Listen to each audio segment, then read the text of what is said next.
Amables televidentes, muy buenos días tengan todos. Gracias por estar en la mañana con Teleimpacto desde ahora hasta las 9 de la mañana, informándoles con las noticias, los hechos que han ocurrido aquí en nuestro país más importantes y por supuesto en el resto del mundo. Se integra después de una brevísima pausa, qué bueno que se integra, Manuel Jiménez. Manuel, bienvenido, porque el virus te quiso como sacar de circulación unos días. Sí, uno lucha ahí rápidamente, pero gracias a Dios ya me encuentro no totalmente recuperado, pero sí en buenas condiciones para estar aquí acompañándote a ti, tanto a ti Gregory como a Nelson. Bueno, vi ayer que ustedes ya bautizaron esta gripe, Trump o aranceles. No sé por cuál de las dos se queda. Los aranceles de Trump. Sí, por cuál de las dos se queda. Se lo comenté ayer a Henry Ebrar en el aire y entonces me dijo, no, aranceles. Digo, bueno, está bien. Pero lo bueno es que ya estamos aquí, en la mañana, por Teleimpacto. Buenos días, amables televidentes, queridos compañeros. Como dicen, cuando hay personas importantes en situación de salud compleja, emiten un parte médico está estable y va en franca recuperación. Sí. Manuel está en franca recuperación. Ayer tuvimos un par de reportes de ese sentido. Sí, Más el seguimiento médico durante el día.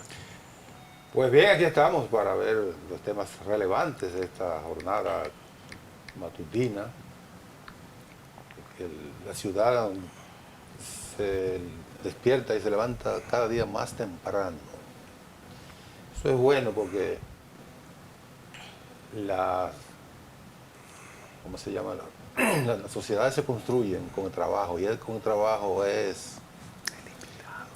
no es quedándose acostado hasta las 10 de la mañana y después levantarse a jugar dominó. Sí.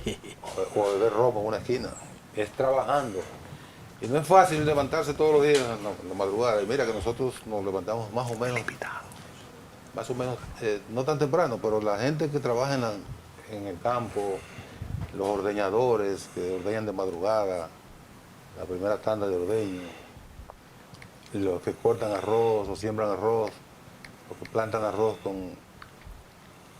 con el agua de la rodilla. Esa es gente que merece un aplauso diario de la sociedad dominicana. Los cherchosos en las esquinas inventando cosas en las redes sociales, eso no construyen riqueza, al contrario, eso es lo que hace que destruyen los países. Sí, no, mira, la ya gente está. Que trabaja desde por la mañana hasta que el sol se acuesta, o incluso después que, como decimos, el sol se acuesta. Después de eso, siguen trabajando.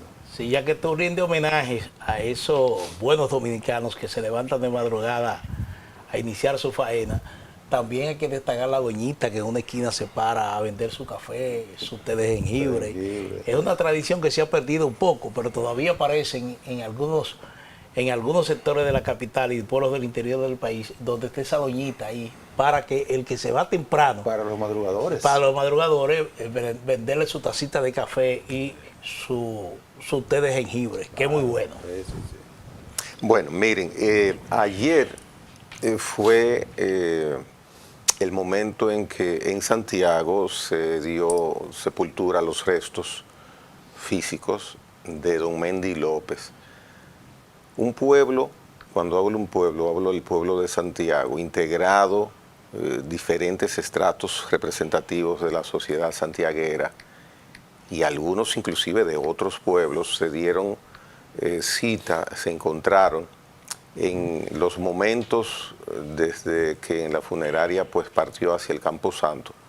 Este momento ya definitivo, por lo menos en el ámbito terrenal de Mendy López, y crear una carrera, un aura, una buena fama de ciudadano estimado, respetado por una comunidad, independientemente del equipo al que se pertenezca, vale mucho. Pienso que fue un gran ejemplo que dio el pueblo de Santiago de que hay personas que trascienden, porque hay mucha mucho ánimo, mucho espíritu encendido en los temas deportivos, y verdaderamente ayer fue un día que Santiago respetó en su gran magnitud, en la dimensión que tenía a Mendy López. Me llamó mucho la atención cuando en los diferentes noticiarios de televisión y en los mismos reportes de los medios de comunicación digitales, pues se hacían referencia y reportaban esta parte ya del entierro de Mendy López. Sí, yo vi algunas informaciones, como tú señalas, muy sentida la muerte de Mendy López. Yo pensaba que tenía más edad, tenía 84 años. 1940 fue su fecha, 84 años. fue la fecha en que él nació. Creo que fue jugador de las Águilas. Sí, claro. Fue right field. Y luego el hijo. No, left field. Y luego el hijo, Mendy López, o sea, y lo emocionante para él, yo imagino esos momentos donde él narraba cuando un hijo de él, porque él tuvo 2 hijos que jugaron con las Águilas. Pero sobre todo Mendy, que es claro. mayor jonronero que tiene. Sí, entonces, verdaderamente un bonito episodio de la vida de Mendy López. Sí. Él hizo una vez, escúchame, él hizo una anécdota que cuando comenzó a jugar con el estadio iluminado, él está en el right field y Tomás Silverio en el center. ¿Recuerdas a Tomás Sí, Silverio? claro, Tomás Silverio, claro. Qué jugador ese. Sí. Ese brazo. Un brazo era zurdo. Zurdo, Tomás Silverio. Un brazo a los Cesarín Jerónimo. A los Cesarín Jerónimo, eso te iba a decir. Ese Cesarín Jerónimo, que era del Licey, era un hombre que tenía un brazo del center field, de la metida de aire. Era un al catcher. Así era Tomás Silverio. Y él decía que en una oportunidad le dieron un fly a Mendy López. Y no ve la bola. Y dice, Tomás, pero yo no veo la bola. Dice, Mendy, mírala ahí. No, que no la veo. Y picó la bola. Tremenda figura. Y a veces yo tenía la ocasión, muy raro, de escucharlo por la radio. Iba de camino, entonces si se está jugando el Cogido y las Águilas en Santiago, estaba Mendy narrando. Y aunque poncharan a un jugador del Escogido, yo me gozaba cuando él decía, lindo strike. Se quedaba ahí con esa... una gran figura. y mira, Sí, estamos sonriendo y es una persona Buena que ya no anécdota. está con nosotros. Buena anécdota. O sea, Sí. mira la trascendencia. Sí. No, era dueño de un estilo único en la narración deportiva y pasando por el hecho de que él se distinguió en una actividad que es el deporte rey del pueblo dominicano. Ese solo hecho le reserva un lugar en la historia del béisbol dominicano, añadiendo eso que ustedes señalan de que fue pelotero primero y después narrador deportivo. Eso le daba mayor destreza, mayor profesionalidad en la narración de estos partidos de pelotas. Y la verdad era que particularmente todos los fanáticos de la pelota dominicana disfrutaban de esas narraciones de Mendy López, pero más lo gozaban los aguiluchos. Es decir, pero era una etapa donde la narración deportiva se hacía con mucha profesionalidad y no se veía un narrador sumamente fanatizado y parcializado en favor de un equipo. Es decir, era ese estilo de aquello también. Él es el último de ese estilo. Sí, de ese estilo. Billy Berroa, Tomás Troncoso, es decir que Lilín Díaz, Johnny Naranjo. Sí, era un maestro de la narración deportiva Félix Acosta en la Núñez. República Félix Dominicana Acosta y Félix Núñez. Acosta Núñez, sí. Ya en estos Único. tiempos, cuando los partidos, los diferentes equipos ya tienen cadena de transmisión, ya la cosa ha cambiado un poco, aunque se mantiene esa profesionalidad en gran parte de los narradores. Sí, pero son fanáticos en el micrófono. O sea, Sí. es como que ellos bajan a la grada, encima del dugout del Licey, digamos. Sí, pero son los tiempos que cambian, dirían. Eso sí. Son los Y tiempos ahora, que y ahora cambian. se La busca pelota- mucho sonido, se busca. La pelota está más comercializada que antes, aunque siempre ha sido un negocio, pero hoy en día está más comercializada que en el pasado. Pero eso es así. Paz a los restos de Mendy López. Así. Miren, señores, yo creo que la principal información y que tiene Del mundo, ¿verdad? Sí, del mundo, y que lleva como una especie de tranquilidad o de expectativas el anuncio hecho ayer por Donald Trump de que se finalmente habló con Vladimir Putin, habló con Zelensky, y el acuerdo es que este viernes, en el marco de la cumbre de seguridad de Múnich, Alemania, se van a juntar delegaciones de los Estados Unidos, de Rusia y de Ucrania. Esta delegación de los Estados Unidos estará presidida por el vicepresidente de los Estados Unidos, J.D. Vance, y por el secretario de Estado, Marco Rubio. Lo que dice Trump es de que en la conversación con Putin, ambos estuvieron de acuerdo de que esa guerra hay que ponerle fin. Hay que ponerle fin y hay que establecer la paz, y que igual conversación sostuvo con Zelensky y ambos igualmente estuvieron de acuerdo. Es decir, que tanto Putin como Zelensky están de acuerdo con iniciar estas negociaciones de inmediato, con la finalidad de lograr primero un alto al fuego y posteriormente firmar un acuerdo de paz duradera. ¿Qué es lo que se está planteando? Bueno, lo que me llamó la atención que Donald Trump, al final de su mensaje a través de la red social que él encabeza, decía viva paz para Ucrania y o viva Ucrania y viva Y viva Rusia. y viva Rusia. Pero ¿qué es lo que se está planteando? ¿Sobre qué base se lograría este acuerdo? El secretario de Defensa de los Estados Unidos ayer dio unas declaraciones importantes, porque él dice que no sería realista hablar de un acuerdo de paz sobre la base de que se negocie la frontera que se ha establecido después del 2014. Obviamente se refería después de la invasión rusa a Crimea, que marcó ese inicio de ese conflicto entre Ucrania y Rusia. Y entonces, al parecer, lo que se estaría negociando es el retiro de Rusia de las poblaciones que ha ocupado en el presente conflicto, que ya se prolonga por 3 años. Es decir, esas poblaciones que ha ocupado mayormente la zona del Donbass, Rusia se retiraría a sus fronteras y Ucrania recuperaría el terreno perdido en el campo de batalla. Me parece que es un acuerdo realista, porque él lo está pensando. Y otra cosa que Estados Unidos tampoco considera realista es que Ucrania pase a ser miembro de la OTAN.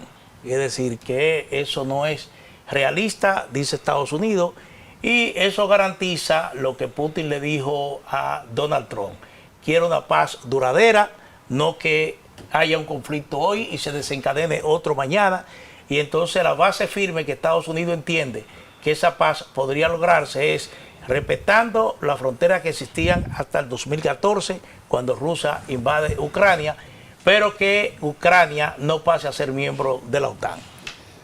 Bueno, creo que lo que estaba como expectativa, tan pronto arribó a la Casa Blanca el presidente Trump, se dio en el día de ayer, específicamente, que es la conversación entre Putin y Trump.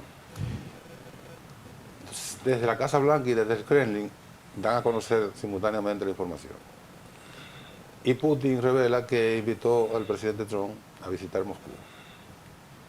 Todo esto en ese marco de tratar de allanar el camino para lograr el fin de la guerra. Ahora, lo que no parece realista es volver la frontera ucraniana al punto donde estaba. ¿Por qué no parece realista? Porque hay que recordar que la zona del Donbass, que está compuesta por unos territorios que siempre han sido rusos, o sea, no territorios que siempre han sido rusos, eran soviéticos. Y a partir de que se descricaja la URSS, De la perestroika. entonces esos territorios pasan a ser ucranianos, pero conservan toda la habla rusa, la cultura rusa, etcétera, etcétera. Esos territorios que ahora se declararon repúblicas independientes, no, o sea, formalizaron la declaración de república independiente con el apoyo de Rusia, porque ya ellos estaban en ese proceso, porque han estado en confrontación permanente con Ucrania, porque la parte no rusa de Ucrania, que es la mayoría, desde 2010, 2011, han venido hostigando a esos sectores. A partir de que cae la primera parte del gobierno de Yanukovych, que es ruso, que es prorruso, viene un gobierno que la llamada revolución, no, la de Terciopelo fue la de, bueno, es una revolución supuestamente, ¿verdad? Tumban a Yanukovych y llega y comienzan a hostigarlo. Yanukovych regresa en el 13 y en el 14 se produce otro golpe de Estado y ahí entonces es que entra Rusia y recupera o se hace de Crimea. A partir de ese episodio, que es el punto de partida de la confrontación fuerte, es que viene Rusia, viene Ucrania y comienza a hostigar a los territorios del Donbass.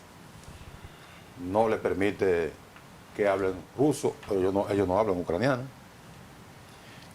No le dan el apoyo del gobierno a las escuelas, a los hospitales, etc. Pues lo tiene marginado. Y por eso estos territorios, sus dirigentes, procuran el apoyo de Rusia para declarar su independencia, su separación. Y Putin, que tiene una visión zarista, él quisiera ser uno de los zares, hay que decirlo, tiene una idea de volver a Rusia a lo No, pero dilo claramente, una idea imperialista. Claro, imperialista, zarista. Se aprovecha y lanza lo que llama la Operación Militar Especial, que ese es el nombre que le ponen a Rusia, pero en cualquier parte del mundo se llama una invasión. Una invasión que es. Entonces, esa frontera se movió. La frontera rusa se movió hacia el Donbass a través de la declaración de independencia de esos territorios. La frontera ucraniana no volverá a ser donde era antes. Que se olvide que por esa parte del oeste perdió ese territorio. Y no es verdad que después de haber invertido Rusia cualquier cantidad, tanto de recursos como de soldados, va a llegar a un acuerdo con Zelensky, que es un tipo ya que es ilegítimo porque no hace tiempo que terminó su mandato, pero como está en guerra, no es verdad que Rusia va a permitir deshacerse de lo que ya entiende que consiguió. Los propios líderes de la Unión Europea, aunque no lo dicen con mucha vehemencia, están conscientes de que esa realidad de lo que era hasta el 23 de febrero del año 2022 no volverá a ocurrir. ¿En cuáles términos se va a producir? Porque si usted va a negociar, usted plantea en la mesa para que, y la otra parte plantea en la mesa, ¿qué es lo que va a ceder Rusia? Yo no tengo claro qué es lo que vaya a ceder Rusia para la negociación, pero no puede salir con todo con ganancia plena. Algo tiene que sacrificar. ¿Qué va a sacrificar? Yo entiendo que lo que va a sacrificar es que Ucrania sea parte de la Unión Europea, más no de la OTAN. Y eso es posible, porque hasta hace unos meses, hace un año, había países de la Unión Europea que no eran de la OTAN. Y al revés, Turquía es miembro de la OTAN y no es de la Unión Europea. Pudiera llegarse a un acuerdo de ese tipo en que Ucrania, que tiene ese deseo europeo de ser de la Unión, bueno, que entre en la Unión, pero vetando su ingreso a la OTAN, porque el detonante fundamental del conflicto fue la idea de que Ucrania fuera miembro de la OTAN. Y Rusia eso no lo va a permitir por encima de la cabeza de quien sea. Bien, como ustedes mencionan, esta es la información del momento a nivel mundial. No es sorpresa porque se esperaba la gestión de Donald Trump en ese sentido. Lo único que varió es que no se produjo en las primeras 24 horas de él asumir su mandato al frente de Estados Unidos. Pero no es sorpresa. Mi comentario lo voy a trasladar, a leer, para que se tome como una guía quien desee tomarlo. Lo que describió Donald Trump consistió en su conversación en el día de ayer con Vladimir Putin. Entonces, dice Donald Trump ayer: acabo de tener una larga y muy productiva llamada telefónica con el presidente Vladimir Putin de Rusia. Hablamos sobre Ucrania, Medio Oriente, energía, inteligencia artificial, el poder del dólar y varios otros temas. Ambos, Putin y Donald Trump, reflexionamos sobre la gran historia de nuestras naciones y el hecho de que luchamos juntos con tanto éxito en la Segunda Guerra Mundial, recordando que Rusia perdió a decenas de millones de personas y nosotros, de igual manera, perdimos a muchos. ¿Qué tú opinas, Nelson? Que mientras Rusia perdió millones, ellos perdieron a muchos. Bien, hablamos sobre la fortaleza de nuestras respectivas naciones y el gran beneficio que tendremos en el futuro al trabajar juntos. Pero primero, como ambos acordamos, queremos detener los millones de muertes que están ocurriendo en la guerra entre Rusia y Ucrania. El presidente Putin, dice Donald Trump, incluso usó mi fuerza y mi fuerte lema de campaña, sentido común. Ambos creemos firmemente en ello. Acordamos trabajar juntos firmemente y muy de cerca, incluyendo visitar las naciones del otro. Mira qué bien. También acordamos que nuestros respectivos equipos comiencen las negociaciones de inmediato, llamando al presidente Zelensky de Ucrania para informarle sobre la conversación, algo que haré ahora mismo. Y así lo hizo, llamó inmediatamente, llamó a Zelensky. He pedido al secretario... Estaba durmiendo y dijo, despiértenlo. Fue una orden. Sigue diciendo Trump que pidió al secretario Marcos Rubio, al secretario de Estado, al director de la CIA, John Ratcliffe, al asesor de Seguridad Nacional, Michael Waltz, y al embajador y enviado especial Steve Witkoff que lideren las negociaciones, las cuales creo serán exitosas. Finalmente, dice Trump, quiero agradecer al presidente Putin por su tiempo y esfuerzo con respecto a esta llamada y por la liberación ayer de Mark Fogel, un hombre maravilloso al que saludé personalmente anoche en la Casa Blanca. Creo que este esfuerzo conducirá a una conclusión exitosa, esperemos que pronto. Eso es lo que relata Trump, conversó con Putin en el día de ayer. Indudablemente que esa empatía, esa cercanía que existe entre Vladimir Putin y Donald Trump será determinante a la hora de llegar a un acuerdo de paz duradera entre Rusia e Ucrania. Digo por qué será determinante, porque me llama la atención lo que señala Nelson, de que parece poco realista que Rusia se retire a su frontera, la frontera que tenía hace 3 años, antes de iniciar esta invasión a Ucrania. Tú señalas, bueno, Rusia ha invertido recursos, ha invertido vidas humanas en este conflicto, pero lo mismo ha hecho Ucrania. Y si Ucrania ha invertido recursos, Ucrania ha tenido la mayor pérdida en el marco de esta guerra, porque se trata de un país virtualmente destruido por bombardeos indiscriminados que ha hecho Rusia contra su territorio, y el número de muertos de Ucrania prácticamente debe duplicar al número de víctimas o de bajas que ha tenido el ejército ruso. Por una cuestión... No, duplicar no, no se sabe. Bueno, no se sabe, pero es mayor el número de bajas. Es más de 2 veces. Más de 2 veces. Sí, sí, es mayor porque ahí tú tienes que sumarle también la cantidad de civiles que han muerto producto de esos bombardeos de Rusia. Entonces, si Rusia ha invertido recursos, ha invertido vidas humanas de su ejército para en este conflicto, yo pienso que lo mismo puede alegar Ucrania para recuperar los terrenos que ha perdido en el marco de esta guerra. Me parece justo porque si Ucrania decide retirar sus reclamos sobre Crimea, me parece justo también que Rusia se despliegue a su frontera antes del 2021, ¿verdad? El 2022. Sí, del 2022. Me parece justo esto. Y por otra parte, La guerra una de las cosas fue en febrero del 2023. 23 de febrero. Del 22. Del 2022. Sí. Una de las cosas que Rusia siempre ha objetado es que Ucrania ni forme parte de la Unión Europea ni forme parte de la OTAN.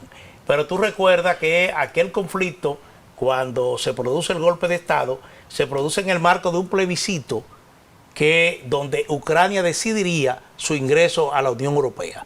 Y eso despierta el enojo de Putin, porque Putin no quiere que Ucrania forme parte de la Unión Europea, porque obviamente eso le da a Ucrania el terreno para desarrollarse económicamente.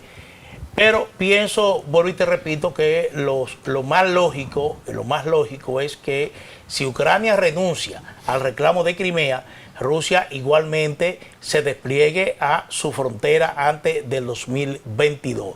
Y en esta parte, esa delegación que envía Donald Trump, encabezada por su vicepresidente, yo creo que será determinante que Estados Unidos mantenga eso como una posición, porque ya lo señala, un adelanto lo señala el secretario de Defensa. Bueno, dice que no es realista que pretender recobrar a Crimea, pero tampoco es realista que Ucrania pretenda ser parte de la OTAN. Me parece que ese criterio que asume los Estados Unidos es un criterio realista, es un criterio que puede tener algún tipo de viabilidad, porque pienso que desde ese punto de vista Ucrania no se opondría. Porque es una cuestión real. Sí, es que el argumento de Rusia puede ser un subterfugio, pero puede ser válido. Rusia puede alegar que estos territorios se declararon independientes, se separaron de Ucrania y que incluso se hicieron plebiscitos y fueron aprobados. Puede alegar eso. Se declararon independientes bajo el control de Rusia. Que sabemos que sería un subterfugio. Sí. Pero es un alegato válido de la posición rusa. Es decir, no, nosotros no podemos hablar por la República Independiente de Donetsk, por ejemplo. Pero es una independencia rara, Nelson. Es que se declaran independientes estando bajo el control de Rusia, y Rusia organizando unas elecciones, organizando estas elecciones para elegir autoridades, es decir, con zonas del Donbass invadidas por Rusia. Pero es que eso se logra bajo una invasión rusa y bajo la presión que todo tipo de invasión genera. Eso lo sabemos nosotros. Me estoy adelantando a la posibilidad de que ellos aleguen. Nosotros no podemos decidir sobre gente que ya decidió a su vez mediante un plebiscito. No, ellos son independientes. Que es una treta. Pero que te digo que esa decisión es cuestionable. Pero claro, se produjo bajo un régimen y una situación de fuerza. Pero lo sabemos. El argumento que puede usar Rusia. Ambas partes aparentan que tienen intención de que las cosas cesen en cuanto a la belicidad, ¿correcto? Yo creo que sí. Sí, pero vuelvo e insisto, que aquí la posición de Estados Unidos será determinante. Evidentemente. Primero, por la cercanía, la empatía que tienen Putin y Trump, algo más evidente, y eso se manifestó no solamente en este mandato, sino también en su primer mandato. Y entonces yo creo que lo que Estados Unidos piensa, lo que Estados Unidos ponga sobre la mesa, será objeto de consideración de manera, si se quiere, hasta prudente por parte de Putin.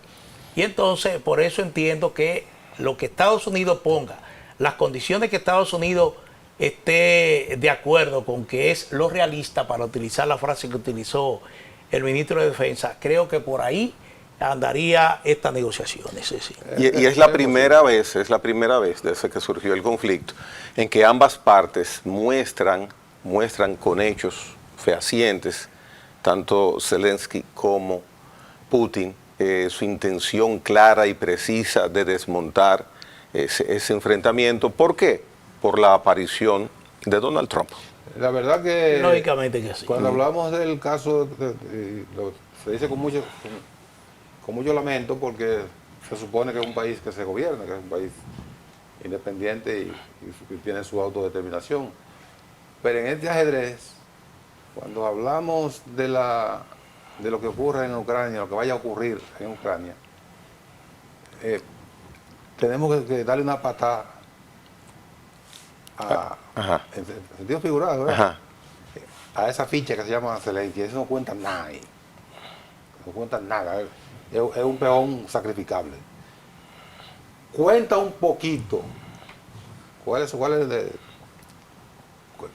un poquito, es un caballo.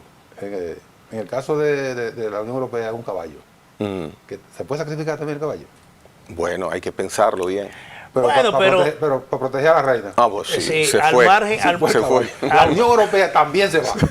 Al margen de todo lo que Bien. tú señalas, yo pienso que Zelensky asumió el liderazgo de su país frente a esta guerra, y un liderazgo que mantiene hasta ahora y se convirtió en una figura mundial. Es decir, Claro. Zelensky Sí, pero se convirtió es en prescindible. una figura mundial. Es prescindible. Ahora bien, lo que todos somos prescindibles. Lo que yo entiendo es de que, si retomando un poco lo que tú planteas, de que si Rusia no renuncia a los territorios ocupados, esto se entiende, y Estados Unidos y Ucrania lo aceptan, esto se entiende como una derrota para la OTAN.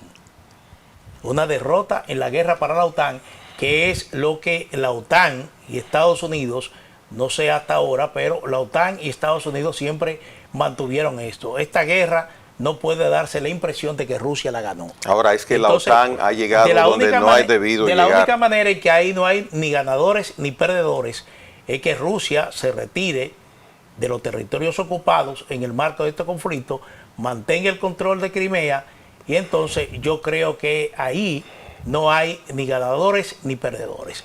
Ahora, Rusia permanecer bajo el control de los territorios que tiene actualmente, eso es una derrota para la OTAN y Estados Unidos. Bien.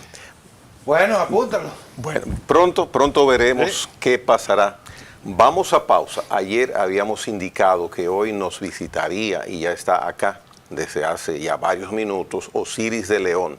Tierras raras es el tema que continúa después de la pausa. En breve volvemos. En la mañana con Teleimpacto.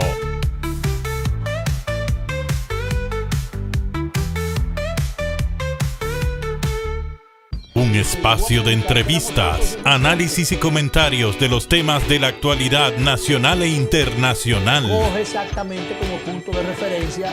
Sondeo con Luis Encarnación Pimentel y Danilo Cliné. De lunes a viernes, de 1:30 a 2:30 de la tarde, por Teleimpacto 52.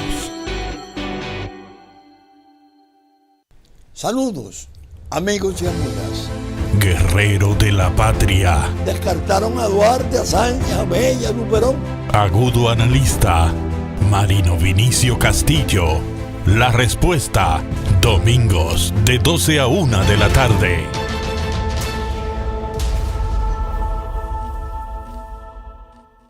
La felicitación de Abel condicionó ya a Leonel Fernández. Comentario, análisis, cobertura, los acontecimientos que impactan al país y al mundo, con un equipo de comunicadores expertos. Propuesta de la noche, de 7 a 8 de la noche, por Teleimpacto.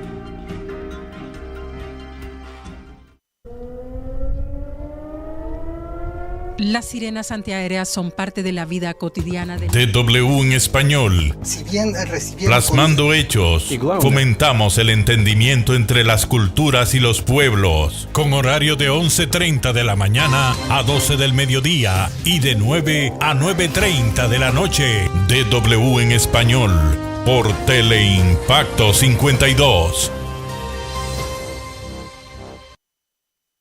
Creo que el presidente Abinader, Wendy Cada Santana, vez estamos viendo, Miguel, nuevos elementos en el feminicidio. Las redes sociales se convierten. Miguel Franjul, Entre Periodistas, miércoles de 10 a 11 de la noche.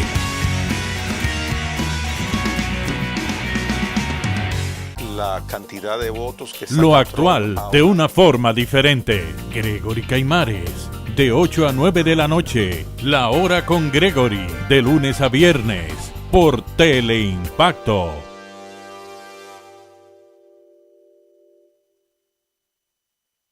Trabajemos por y para la patria, que es trabajar para nuestros hijos y para nosotros mismos. El 27 de febrero de 1844, se proclamó la separación de Haití de la parte oriental de la isla, que pasó a llamarse República Dominicana, iniciando a partir de ese momento la guerra por nuestra independencia, liberándonos así de la ocupación haitiana. Vivir sin patria es lo mismo que vivir sin honor. Febrero, mes de la patria.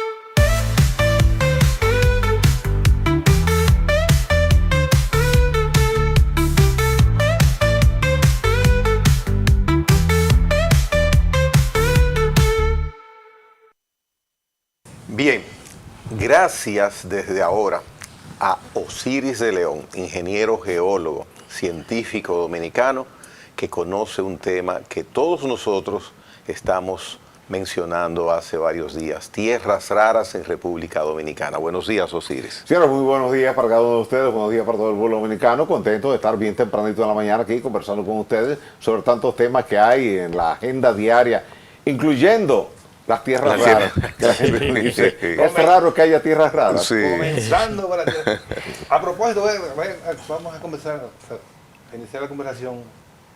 Me llamó la atención ayer, porque esto de la tierra rara parece como una moda que en todos los países están hablando de esta. En el caso nuestro, ayer estaba viendo el periódico, bueno, el único periódico que hay en Haití, que se llama Le Moniteur. Novelit. Novelit, hay no. declaraciones de unos funcionarios científicos hablando de la tierra rara, que ellos también tienen tierras raras, Sí. supuestamente.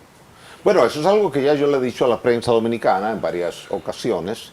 Haití tiene un importante depósito de bauxita en Miraguán, que es conocido hace mucho tiempo.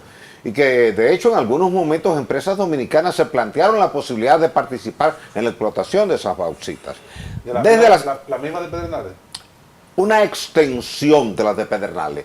Cuando tú llegas a las Mercedes y el Aceitillar, tú estás casi en la zona fronteriza entre República Dominicana y Haití.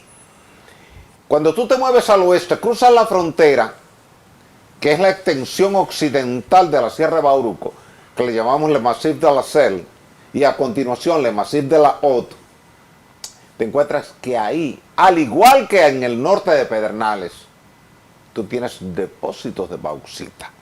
Pero sigues al oeste, cruzas Lecá y Jeremí, que están en el extremo occidental de la península sur de Haití, entras al mar, llegas rápidamente a Jamaica y te encuentras el principal depósito de bauxita del Caribe, que está en Jamaica, que lo explotaba la Reynolds. Yo estuve allá en una ocasión supervisando trabajos de explotación de bauxita. Y te puedo garantizar que para fines de Estados Unidos, para fines de cualquier persona que en Latinoamérica o en el continente americano completo esté buscando bauxitas con altos contenidos de elementos de tierras raras, va a mirar toda la Sierra de Bauruco, todo el Massif de la Selle, todo el Massif de la Haute y todo Jamaica. Lo principal que tiene Jamaica es bauxita. Entonces cuando tú sobrevuelas Jamaica, tú ves todas esas tierras rojas. Pero también lo tiene Haití en Miraguán y algunos otros depósitos cercanos. Por tanto, y así lo he explicado en diferentes entrevistas durante la presente semana y en reuniones, que la franja desde el hoyo de Pelempito, que está al suroeste de Enriquillo, del Ligüero, del Naranjal, pero abajo, Mientras que el Aceitillar, las Mercedes y el Charco de la Paloma, los arroyos está arriba, bien alto. Pero tú tienes bauxita desde ahí, desde el hoyo de Pelempito, solo que es una zona prácticamente inaccesible, y Alcoa nunca estuvo ahí en el hoyo de Pelempito, se concentró allá arriba porque no necesitaba moverse más allá. Y desde ahí hasta Jamaica tú tienes depósitos importantes de bauxitas. Es importante aclarar, porque ha habido un poco de confusión con el tema de... Aclaren y complete. de Donde hay bauxita, hay tierras raras. Generalmente sí, porque originalmente las tierras raras donde fueron encontradas fueron en bauxitas. Hay diferentes tipos de bauxita, bauxitas de origen calcáreo, bauxitas de origen volcánico. La bauxita no es más que una mezcla de 3 minerales que son óxidos e hidróxidos de aluminio. La gipsita, la bohemita y la diáspora. Aquí tú tienes mayormente gipsita y bohemita. Pero Alcoa estuvo explotándolo siempre como fuente de aluminio, porque lo que hacía era extraer el trióxido de aluminio, botaba lo otro, así, botaba el óxido férrico, botaba la sílice, se concentra para convertir ese trióxido de aluminio, que es alúmina, en aluminio metálico. Ahora ya nadie está mirando su bauxita como fuente de aluminio metálico, y es importante que la gente tome conocimiento de eso. Ya a la gente no le interesa el aluminio que está ahí, porque con los precios en los mercados del aluminio y de los metales de tierra rara, itrio, escandio, europio, gadolinio, herbio, serbio, todo eso tiene precios 100 y 500 veces superior al precio del aluminio. Osiris, para que los amigos televidentes tengan una idea de qué estamos hablando. Bueno, ya explicaste hasta cierto punto qué es tierra rara. Ahora, cuando hablamos de República Dominicana, la estimación que dice el presidente de la República son 100 millones de toneladas. Hasta ahora, ¿qué se ha podido determinar de manera práctica, de manera fehaciente en las exploraciones que están haciendo, me parece que ingenieros del Ejército de los Estados Unidos? ¿Qué se ha podido determinar que existe en la República Dominicana? Es decir, partimos del hecho real de que hay tierras raras. Sí, hay tierras raras. Sí, ahora, ¿qué hemos podido determinar hasta ahora? Es decir, estamos hablando 100 millones de toneladas. Inferidas. En minería hay 3 tipos de reservas. No importa que sea metálica o no metálica. Reserva inferida, que es la primera reserva que tú calculas de manera preliminar, provisional, cuando tú has agotado el 10, el 15, el 20% de tu programa de exploración. Hiciste un poco de geología, un poco de geofísica, calicata, trinchera, hiciste unas perforaciones, hiciste unos cuantos análisis, te pareció interesante. Tú dices, bueno, pero esto que yo he explorado aquí es muy similar a todo aquello que está allá. Entonces tú calculas toda el área, calculas estos espesores, calculas tu volumen, y yo digo, si lo que hay allá es lo mismo que yo he encontrado aquí, entonces yo puedo tener tantos millones de toneladas. Es una reserva inferida. Con esa reserva tú no puedes ir al banco porque el banco no te va a dar dinero para tu proyecto. Porque te dice, no, todavía tú tienes que evaluar lo demás. Entonces tú sigues evaluando, y cuando ya tú has llegado al 45, 50, 55% de cobertura completa de tu proyecto, entonces ya tú estás hablando de reservas probables. Ya tú cubriste la mitad y ahora tú extrapolas a la mitad. ¿Ves? Ahora, todavía el banco no te financia con reservas probables. Tú sigues completando, y cuando tú terminas tu polígono, con todos tus sondeos, tus análisis químicos cuantitativos, ahora tú puedes decirle con total y absoluta propiedad al banco, al gobierno, a tus socios, al país, a quien sea, yo tengo ahí tantos millones de toneladas métricas. Por tanto, cuando se habló en este momento de 100 millones de toneladas métricas, se está hablando de reservas inferidas, porque están en la etapa de exploración todavía, y eso es claro. Segundo, es importante que la gente tome conocimiento que cuando tú hablas de bauxitas en cualquier lugar del mundo, es igual que como cuando tú hablas de mármol, de caliza, de travertino, tú estás hablando de reservas del mineral que tienes ahí, no del metal contenido ahí, que son dos cosas diferentes. Fíjate que cuando te hablan aquí de oro y plata como reserva, te dicen onzas Troy. Tantos millones, no te dicen tantos millones de toneladas, no. Te dicen, ahí nos quedan 25 millones de onzas Troy de oro. Se ha tomado el volumen de mineral, se ha tomado el concentrado de oro, y entonces se ha multiplicado cuál sería el oro neto que tú puedes sacar de ahí. A partir de una cantidad de exploración y análisis, de tierra, que digamos. Claro. Si saqué de aquí una onza, allí yo tengo también, voy a sacar Una tonelada. Exactamente.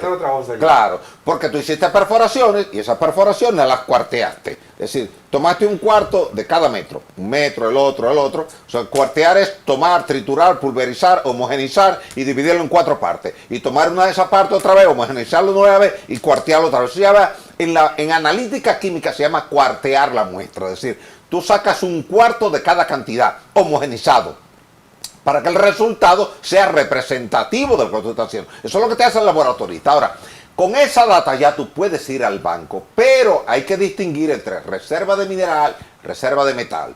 Y es importante aclarar que las reservas minerales en un determinado país, cualquiera, Estados Unidos, República Dominicana, China, Rusia, no son directamente proporcionales a la extensión superficial del país, porque no estamos hablando de un censo de población y vivienda. Estamos hablando de minerales en el subsuelo. Por ejemplo, te voy a poner el caso de Estados Unidos. ¿Dónde tiene Estados Unidos oro? En California. ¿Tú sales a buscar oro en el estado de Nueva York? No, no hay. En Boston, Massachusetts, no, no hay. En la Florida, no, no hay. En Alabama, no, no hay. ¿Ves? Entonces, si tú sales a buscar petróleo en Estados Unidos, lo buscas en Texas. Pero no lo busques en Nueva York. No lo busques en Chicago. ¿Ves? No lo busques en California. Entonces, los minerales están concentrados de manera puntual, focal. Es como tú buscar la cabeza de un alfiler dentro de una extensión muy grande. Por eso, cuando alguien te dice, pero ¿cómo vamos a tener más reservas que China? Bueno, mira, Jamaica puede tener mucho más reservas que China. ¿Por qué? Porque casi todo el territorio de Jamaica es bauxítico. Y entonces quizás en China tú tienes un pequeño depósito allí y otro allá. En muchos componentes tú tienes en un territorio pequeño mucho más volumen de un determinado elemento mineral o metálico que extensiones grandísimas. Porque en ese punto fue donde se formó el depósito, pero no aplica. El oro que tú tienes en Cotuí no lo tienes en Pedernales. Y la bauxita que tú tienes en Pedernales no la tienes en Cotuí. Sí. ¿Ves? Entonces, por eso tú ves, por ejemplo, que en el Distrito Central, Bonao, Sánchez Ramírez, La Vega, tú tienes oro en un área chiquita y justo al lado, cuando tú cruzas la carretera ya no hay oro, lo que hay es ferroníquel. Y cruzas al otro lado y ya no hay ferroníquel, ni hay oro, lo que hay es cobre.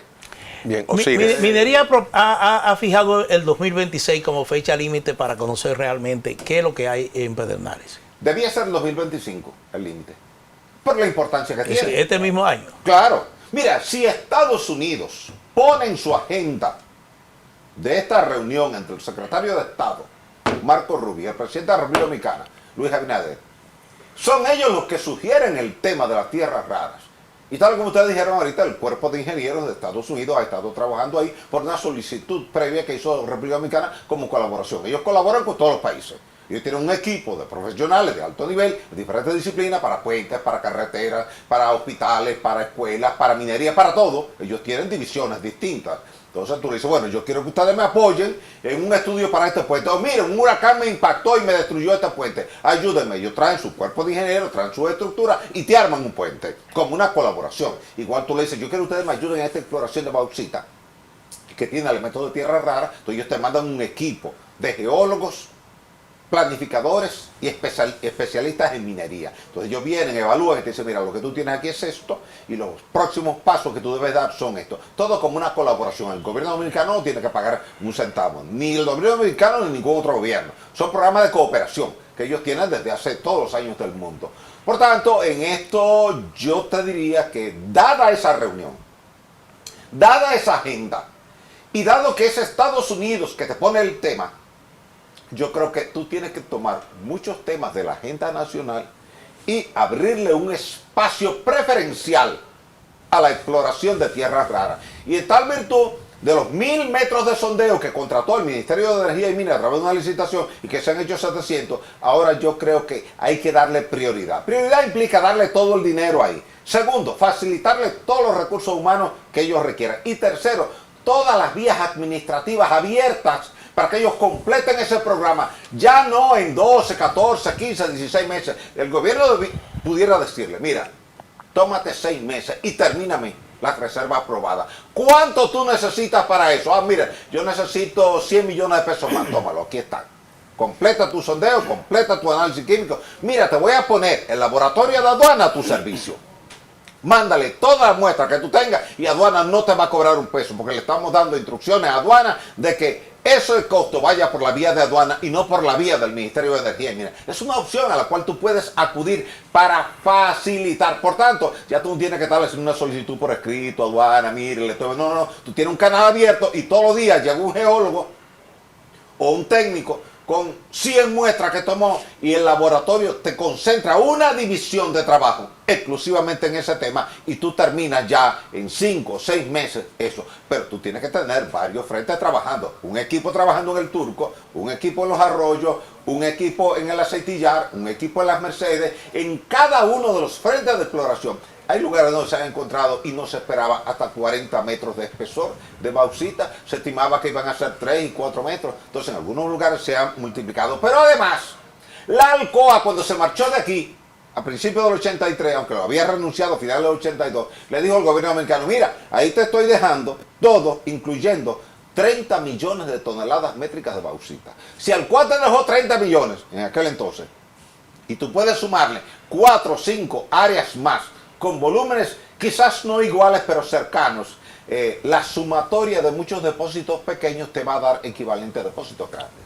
¿Por qué si la Alcoa estuvo tanto tiempo aquí, has mencionado varias veces la explotación de bauxita por parte de la Alcoa, en ningún momento ellos pudieron determinar que había otra cosa? Alcoa es Aluminium Company. Alcoa buscaba aluminio. A Alcoa nunca le interesó eso, ni eran materiales de moda en ese momento. No había teléfonos celulares en el 59. O sea, que ellos 60. pudieron haberse topado con las tierras raras y haberlas desechado. Como bauxita para sacar el trióxido de aluminio. No se percataron. No, ni ellos ni nadie. Ni China, ni Estados Unidos. En ese momento, tierras raras eran elementos químicos de la tabla periódica que están abajo ahí en los lantánidos, pero a nadie le interesaba. Hoy día es la demanda del mercado que te está exigiendo esos componentes y tú pudieras decir, si pudieras volver atrás en el túnel del tiempo, si caramba, pero yo tenía ahí todo el dinero del mundo y lo estaba exportando como trióxido de aluminio cuando pude haberlo exportado como elementos de tierras raras. Pero no era el momento, no era el mercado, nadie andaba explorando ahí. Eso, tú tomabas una muestra, y yo lo hice muchas veces, la mandaba al laboratorio y tú ensayabas solamente tres cosas, AL2O3, SiO2, Fe2O3. Fe2O3, trióxido de hierro. Mientras más alto es el contenido de hierro, menos te pagan por la bauxita. SiO2, dióxido de silicio, sílice. Mientras más alto es, menos te pagan por la bauxita. Al2O3, que es tu objetivo primario. Mientras más alto es ese valor, más grado A es tu materia prima. ¿Y Alcoa se concentraba en esos tres elementos? Uno porque era el objetivo y los otros dos porque eran contaminantes. Pero si iba o no iba elementos de tierra rara, eso iba como trazas, como ppm, como partes por millón. Y eso no le interesaba a nadie en ese momento. Osiris. Si no, Alcoa no hubiera renunciado a su concesión. Quizás la pregunta no deba hacerla a Osiris de León, pero quizás Osiris de León puede contestarla, quizás. El anuncio de que tenemos tierras raras se ha hecho de manera oficial. Sí. ¿Cuándo? ¿Cómo? ¿Quién? Claro, el gobierno ha hablado. Es que crearon la empresa minera dominicana, Emidón, mediante un decreto. Y el objetivo de Emidón es explorar las tierras raras. Pero además se creó otro decreto creando la Reserva Fiscal Ávila. Y el objetivo de la Reserva Fiscal Ávila es explorar bauxitas que tienen elementos de tierras raras. Está por decreto. Un día sí, a la gente le sorprendió el gran interés que había por el litio. Sí. El litio, porque la fiebre del litio. Porque antes ustedes recuerdan que las baterías de los teléfonos parecía un pedazo de bueno, lo que tuvimos aquellos teléfonos celulares grandes, el ladrillo. Entonces el litio comprimió. Y de repente comprimió el tamaño y aumentó la carga. Iones de litio. Y de repente del litio nos tiramos rápidamente para la tierra rara. Sí. Quien se tira en el litio no es el Estado, ni son los geólogos. Y es importante que eso quede claro. Tú no has visto a ningún geólogo hablándote de reservas de litio. ¿Por qué? Porque aquí se confundió desde un área distinta a la geología y a la minería el cloruro de sodio con el cloruro de litio. Y aunque están en el mismo grupo de la tabla periódica, en los álcalis, ahí está el litio, ahí está el sodio, ahí está el potasio, que están uno debajo del otro en el primer grupo, a la izquierda, verticalmente, comenzando arriba en el oxígeno, después tú vas al litio, sodio, potasio. ¿De acuerdo? En la tabla periódica, los elementos, todos los que dimos química debemos recordar un poquito de eso. Lo recordamos ahí. Aunque son elementos afines y uno puede sustituir al otro porque encajan perfectamente en la molécula, lo que tú tienes en Barahona es cloruro de sodio, conocido desde que los indígenas taínos iban y buscaban esa sal para utilizarla de manera medicinal hace poco más de 500 años. Y así está registrado en las crónicas de Gonzalo Fernández de Oviedo, de Pedro Mártir de Anglería, del padre de las Casas. Entonces hemos conocido siempre, y los que hemos trabajado en esto, y a mí me tocó elaborar el documento voluminoso para la solicitud de concesión de explotación de esa mina de sal y yeso. Hicimos miles de ensayos químicos en laboratorio, miles. ¿Qué hay? Cloruro de sodio, NaCl, pero ahí no hay cloruro de litio, ni hay carbonato de litio.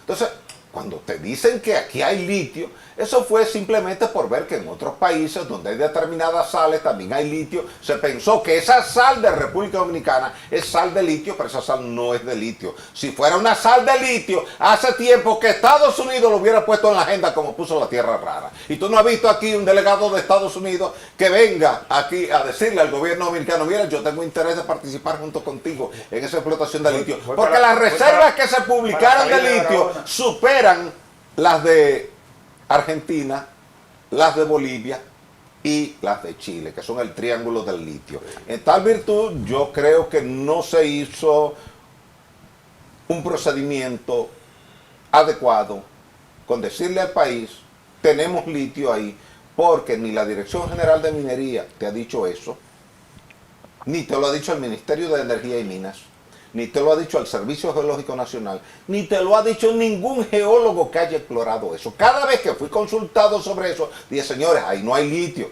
Ahí lo que hay es sodio, no litio. No confundamos sodio con litio. Pero se siguió insistiendo en que hay litio, en que hay litio. ¿Dónde paró el litio? Bueno, en el olvido. Donde tenía que terminar, en el olvido, porque estamos poniendo un litio en un lugar que no existe. ¿No va a pasar eso con la tierra rara? No, esto es distinto, porque tú estás viendo los geólogos hablándote de eso, pero te dan datos, te dicen cuántos ppm hay. O sea, las muestras que se han ensayado en laboratorio te dan entre 1.700 y 2.000 partes por millón como sumatoria de elementos raros en cada muestra que se ha mandado. ¿Y qué significación tiene en términos de volumen esa ppm? Partes por millón, mira, es importante, podemos hacer el cálculo, partes por millón equivale a gramos por tonelada, son equivalentes, son las mismas unidades, por tanto, al final del cálculo de reservas del mineral bauxítico, podemos convertirlo a toneladas de elementos de tierras raras. Pero hay que esperar y hacer el cálculo a que termine el programa de sondeo que se está llevando a cabo. Osiris, la exploración y explotación minera representa un reto por los riesgos medioambientales que podría conllevar.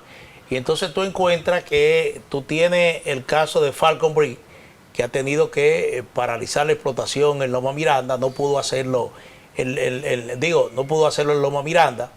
Tú tienes también el caso de un yacimiento de oro en San Juan de la Maguana, que tampoco ha podido explotarse porque hay quejas de que eso representa un riesgo medioambiental. Y así sucesivamente.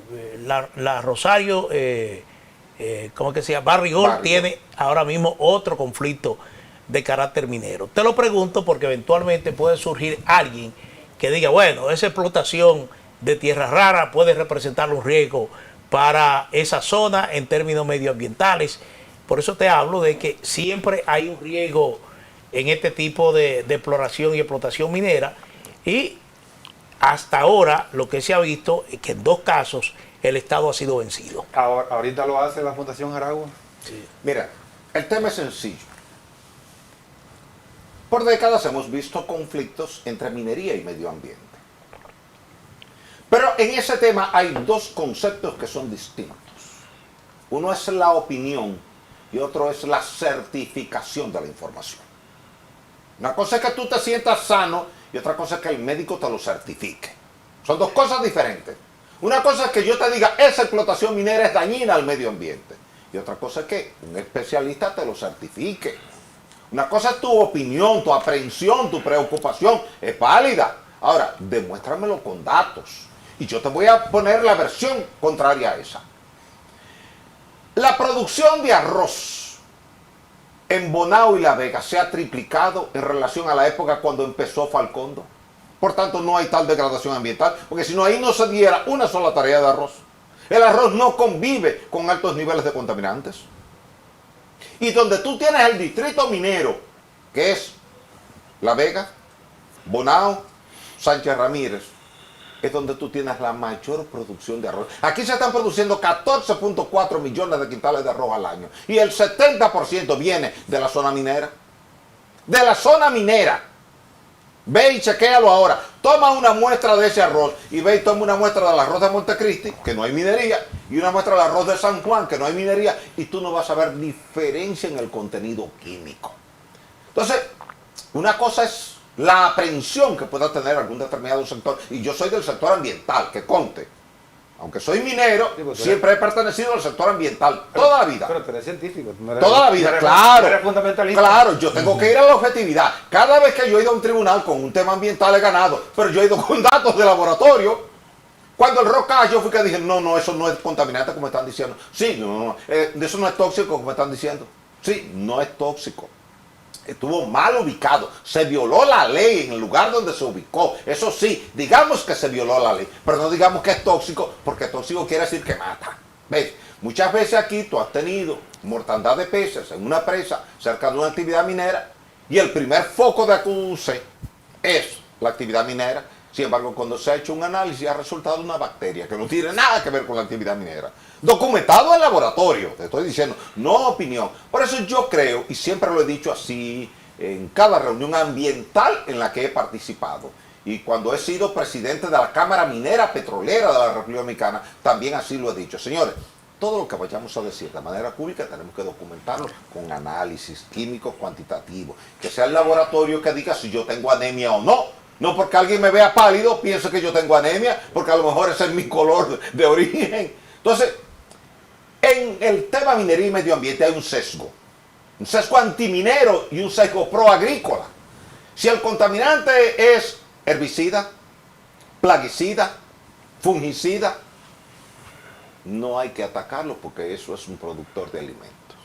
Si el contaminante es una granja avícola, porcina, eso no hay que atacarlo. Ahora, si es una actividad minera, vamos a atacarla. Entonces yo creo que no. Yo creo que lo que tenemos que hacer es un análisis correcto en cada caso. Si la empresa contamina, y yo he criticado contaminación minera en su momento, y está documentado, pero yo la documenté primero con análisis químico de laboratorio. Y miren, el pH de esa agua está en 1.8 y el contenido de hierro está cuadruplicado. Eso no procede, eso hay que corregirlo. Y se corrigió. Hablando de opinión, escuché a alguien mencionar que el manejo de las tierras raras es altamente contaminante, que es peligrosísimo, que debemos tener cuidado, que no todo equipo técnico tiene capacidad para manejar, para desmenuzar esos minerales. Te estoy diciendo. Pero eso estamos manejando desde 1959 las tierras raras. O sea que no hay... Alcoa empezó en el 59. ¿Tú has escuchado algún reporte de contaminación en la zona de El Aceitillar, Las Mercedes, Cabo Rojo? El puerto de Cabo Rojo, todo el que ha ido siempre lo ha encontrado lleno de bauxita que se bota en el tránsito del camión al buque. Es que ese relato ayuda a escuchar el nombre Tierras Raras. Claro. Y eso tiene quién sabe cuántas cosas hay adentro. Pero eso es parte del fundamentalismo y de las teorías de las conspiraciones. O sea que debemos quitarnos eso. Claro, pero es que no es que vamos a explotar tierras raras. Las estamos explotando desde 1959 solo con otro uso que era para bauxita. Otro nombre. Bauxita, estamos explotando bauxita. Pero ahí ya ha habido una minería desde 1959. Lo más famoso, lo más más dinámico económicamente que tenía Pedernales era su mina de bauxita. Claro, la vida, toda la vida. de Y Pedernales. nadie ni en Barahona, ni en Paraíso, ni en Enriquillo, ni en Oviedo, ni en Cabo Rojo murió por contaminación de la actividad minera. Y en China. Esa es la misma tierra que tú ves en color, en Bonao, en Piedra Blanca, en la cumbre, donde tú te paras a comprar quesos y sándwiches. Muy bien, muy bien. Osiris, dos ejemplos concretos. Por ejemplo, se impidió explotar a Loma Miranda y uno de los alegatos que se utilizaron es que ahí nacen 13 ríos. Otra parte es lo que está ocurriendo ahora en San Juan de la Maguana con la explotación minera de un probable yacimiento de oro que hay ahí. Es decir, se justifican ambos casos, tanto Mira, el de Loma Miranda como el de San Juan de la Desde el Maguana. principio que se discutió el tema de la Loma de Miranda, fui llamado por el Congreso Nacional a una consulta formal. Les dije, ahí nace un río, el río Hagüey. Tú no tienes que creerme a mí. Los planos cartográficos que hizo el Instituto Geográfico están ahí. El Instituto Cartográfico Militar está ahí. Las fotos aéreas están ahí. Tú puedes hacer un vuelo ahora en dron. Hay un solo río que es el Hagüey, que la gente le llama Balneario Acapulco. O visitar. No hay otro. Sí. O visitar, porque No hay otro. No hay el Himalaya. Claro, eso ahí está cerquita. Sí. Y tiene acceso por carretera. Tú te estacionas al lado de Loma de Miranda en un vehículo. O sea, no Sí. tienes que hacer una caminata de un día, 2 días, 3 días. Tú vas en tu vehículo y te paras ahí. Un solo río que es el Hagüey. Hagüey tiene un caudal promedio de 0.5 metros cúbicos por segundo. En tamaño, ¿qué significa eso? En tamaño, eso es 180 veces más chiquito que el Yuna. No, pero el Yuna no, el Yuna es un río grande. Tiene 90 metros cúbicos por segundo el Pero Yuna. come un río más chiquito. La calle de Guajimía. Casi un equivalente. Sí, es equivalente al volumen de tránsito. Equivalente a casi un Claro. arroyo, sí. Es un pequeño arroyo. Sí.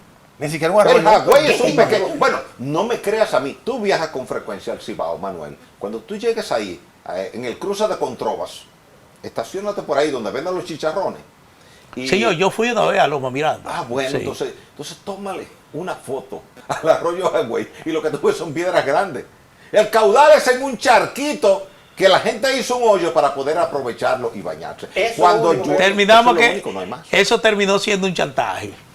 Definitivo. Fue un enfoque oblicuo, erróneo en el debate. Yo siempre he dicho, para debatir el tema, sea en la prensa, sea en los tribunales, sea en una sesión del Congreso Nacional, o sea en una asamblea de la comunidad, hay que presentar siempre datos. Preséntame los datos, las evidencias, la constancia. Hazme un aforo. ¿Por qué yo objeté el tema del río Masacre y el canal que van a hacer? Porque se dijo que ese río tiene 10 metros cúbicos por segundo. República Dominicana estaba sacando ya 9. ¿Y por qué no darle uno a Haití? Yo dije, ese río nunca en la vida ha tenido 10 metros cúbicos por segundo. Tiene 1. Y en crecida puede tener 2.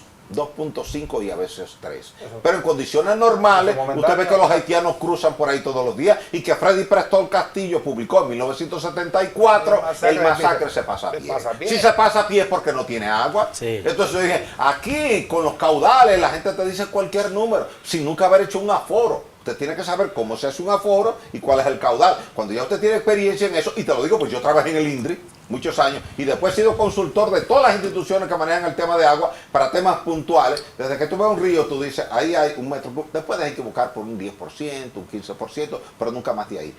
Por ejemplo, Jaina tiene 6 metros cúbicos por segundo. Y anda, ve que es lo que hace el río Jaina. Y tiene 6. Tiene 6. Alguien dice... ¿Osama cuánto tiene? Osama tiene 20. ¿Entiendes? El más caudaloso es el Yuna, que tiene 90. Y mira qué río, Osama. Y tiene 20 metros. Claro. Por eso ustedes ven que la única presa que nunca se seca es la de Atillo, porque se alimenta del río Yuna. Pero las demás presas, incluyendo Tavera, que se alimenta del río Yaca del Norte, y Bao, que se alimenta del río Bao, ustedes ven que en sequía se secan. ¿Cuántos tiene Yaque del Norte? 20, 21, 22, 23. en condiciones Similar normales. a los AMA. Sí, pero- Sí. Porque recuerda que a veces la gente confunde el caudal con el volumen que ve. El volumen que tú ves ahí cuando tú vas cruzando el puente flotante, eso no es el caudal del río. Ese es el mar que está ahí. Eso es una ría. El caudal, para tú verlo, tú tienes que irte allá arriba a la barrera de salida, en la confluencia entre el Yabacao y el Osama. Y ahí tú ves el caudal. Lo demás es el mar penetrando tierra adentro a través del caudal. Disculpa, Osiris, el caso de San Juan de la Maguana. El caso de San Juan de la Maguana es un caso sencillo, es un Yo caso digo que- parcialmente político Sí, y disculpe, parcialmente para que siga por de ahí, agricultura en contra de la minería. Para que siga con el... Porque es interesante, no mate a Romero así con 2 o 3, porque tú tienes mucha información. Pero yo discutí con unos amigos que Osama es una ría. Sí, Osama es Y una me dijo, ría. tú estás loco, tú no sé. Es una ría. Es una ría. Pero mira, me complace que tú lo Osama es una ría. Romero, hay mucha información y mucha desinformación.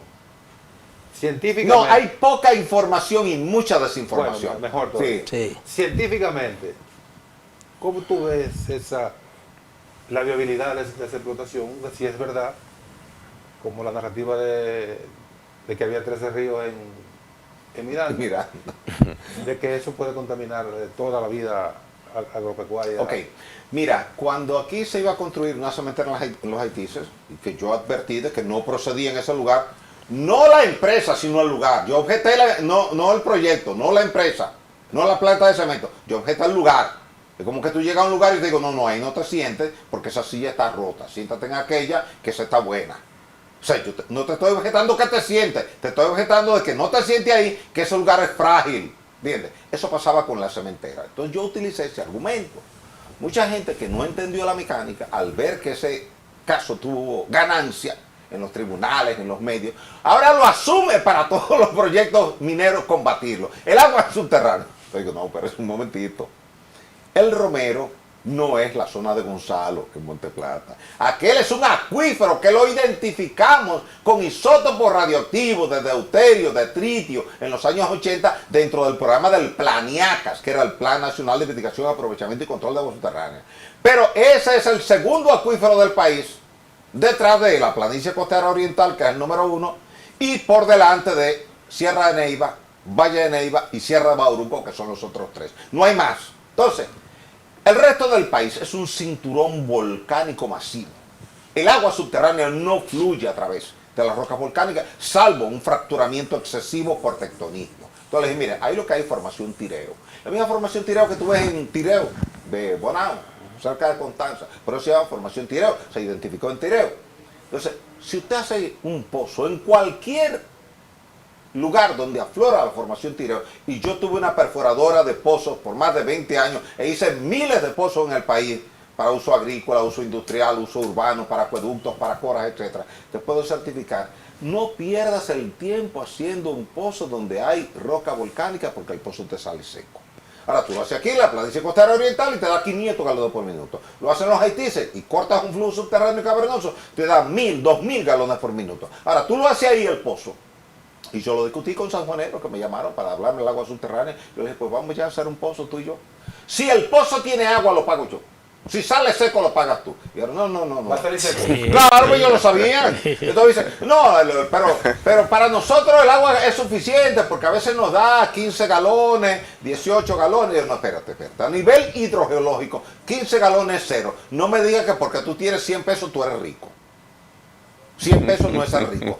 15 galones no es un acuífero. Un acuífero es de 300 galones por minuto en adelante. Porque 15 galones tú lo sacas en cualquier lugar, en cualquier sitio. ¿Por qué no tenemos campos de pozo aquí en Ciudad Modelo? Y yo hice los estudios por ahí. Porque los pozos daban 20 galones por minuto. Y si tú andas buscando 8000 galones por minuto, ¿cuántos pozos tú vas a hacer? Ya. Miles de pozos. No. Osiris. Entonces, tú hablas de aguas subterráneas donde verdaderamente hay agua subterránea. Si tú buscas el atlas hidrogeológico del INDRI, y el primer atlas me tocó a mí participar trabajando yo en el INDRI, te vas a encontrar esa zona como volcánica, no acuífero. En un mapa, como lo dije en Loma de Miranda, porque en Loma de Miranda lo que tiene es peridotita serpentinizada, no acuífero. El mapa que está hecho antes del debate de Loma Miranda, del Romero, está disponible en el INDRI y se hizo en los años 80. O sea, no tiene nada que ver con el presente. Entonces, cuando tú buscas el mapa, tú ves que esas zonas están identificadas como no acuíferos. Una señal clara. Tú no tienes oro, plata, cobre en roca sedimentaria. Lo tienes en roca volcánica. Por tanto, si te dicen que hay oro, busca que la roca volcánica. Eso es lo primero. La primera analogía que te hace un buen geólogo. En tal virtud te va a decir, ahí no hay agua subterránea, porque la roca no permite el flujo, porque no tiene porosidad primaria. Y puede tener un poquitito de porosidad secundaria si hay un tectonismo activo, intenso. De lo contrario, cero agua. Bien. ¿Qué expectativa? ¿Qué explicación? No, es una clase que uno quisiera Porque repetir. uno oye las campanas sobre el caso de Romero, que uno lo trata como periodista porque no le interesa de que lo exploten o no lo exploten, porque no tenemos ningún beneficio. Pero particular. se informa mal uno. Pero uno se desinforma, Sí. o se deja desinformar. Porque uno quiere, porque un amigo de Osiris tiene el teléfono de Osiris. Osiris, ¿qué?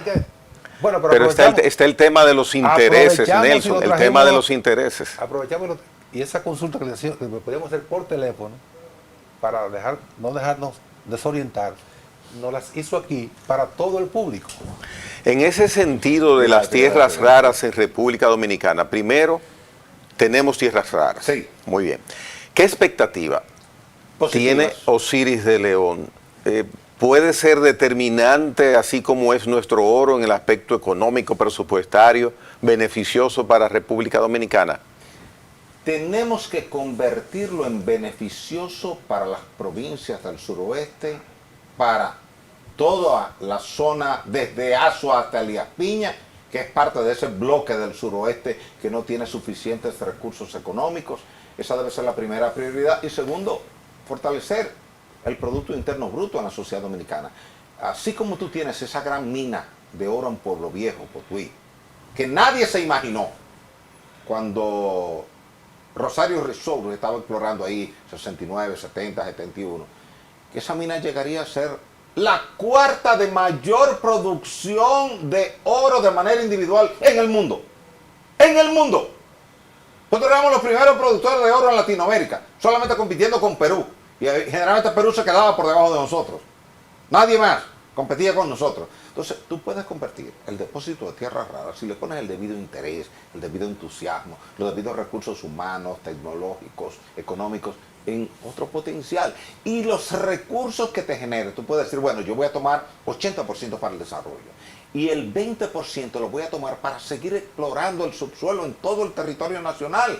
Porque aquí nosotros desconocemos nuestro subsuelo, porque no gastamos. He explicado muchas veces que cuando yo era subgerente administrativo del Banco Central, autoricé la emisión de un cheque de $1 millón para hacer un pozo de exploración petrolera en Azua. Y el gobernador del banco, muy inteligente, muy juicioso, muy comedido, pero muy respetuoso de los procedimientos, que era don Mario Rivitina, me dijo, mira, Osiris, yo estoy totalmente de acuerdo contigo en que tú hagas ese cheque de $1 millón para esa exploración. Pero vamos a cubrirnos y vamos a consultar a la Dirección General de Minería y que ellos nos den su aval. Yo, no se preocupe, el director es fulano de tal, que es mi amigo y mi hermano, y es un entusiasta de la exploración petrolera.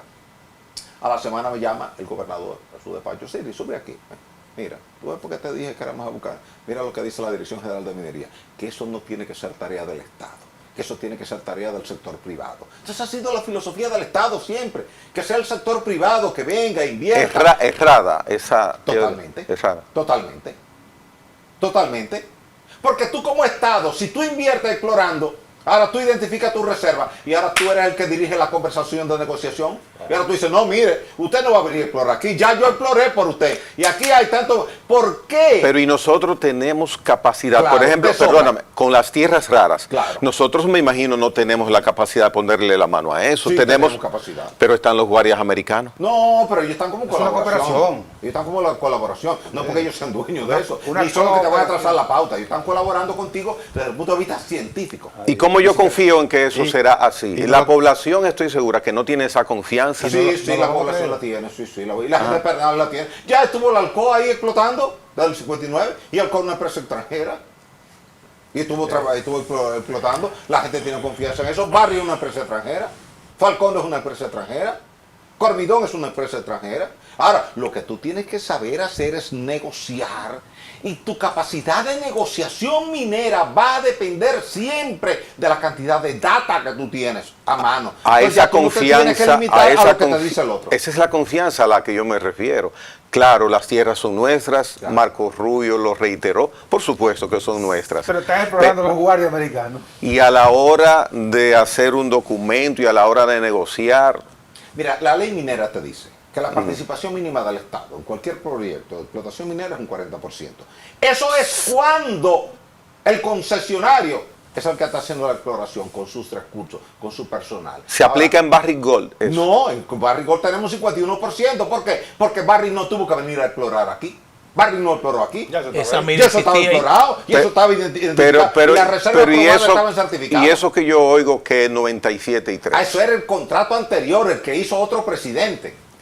que sí era 97.3. Que fue una manipulación. Claro, porque el contrato en Perdón, ningún lugar te está diciendo algo, Nelson. Que fue una manipulación de Danilo Medina con su perversidad natural cuando quería dañarle la vida a Leonel Fernández. Se inventó eso. No, mire, tú sabes que tú eras 97.3. Mira, te explico cómo. El contrato en ningún lugar dice 97.3. Ya.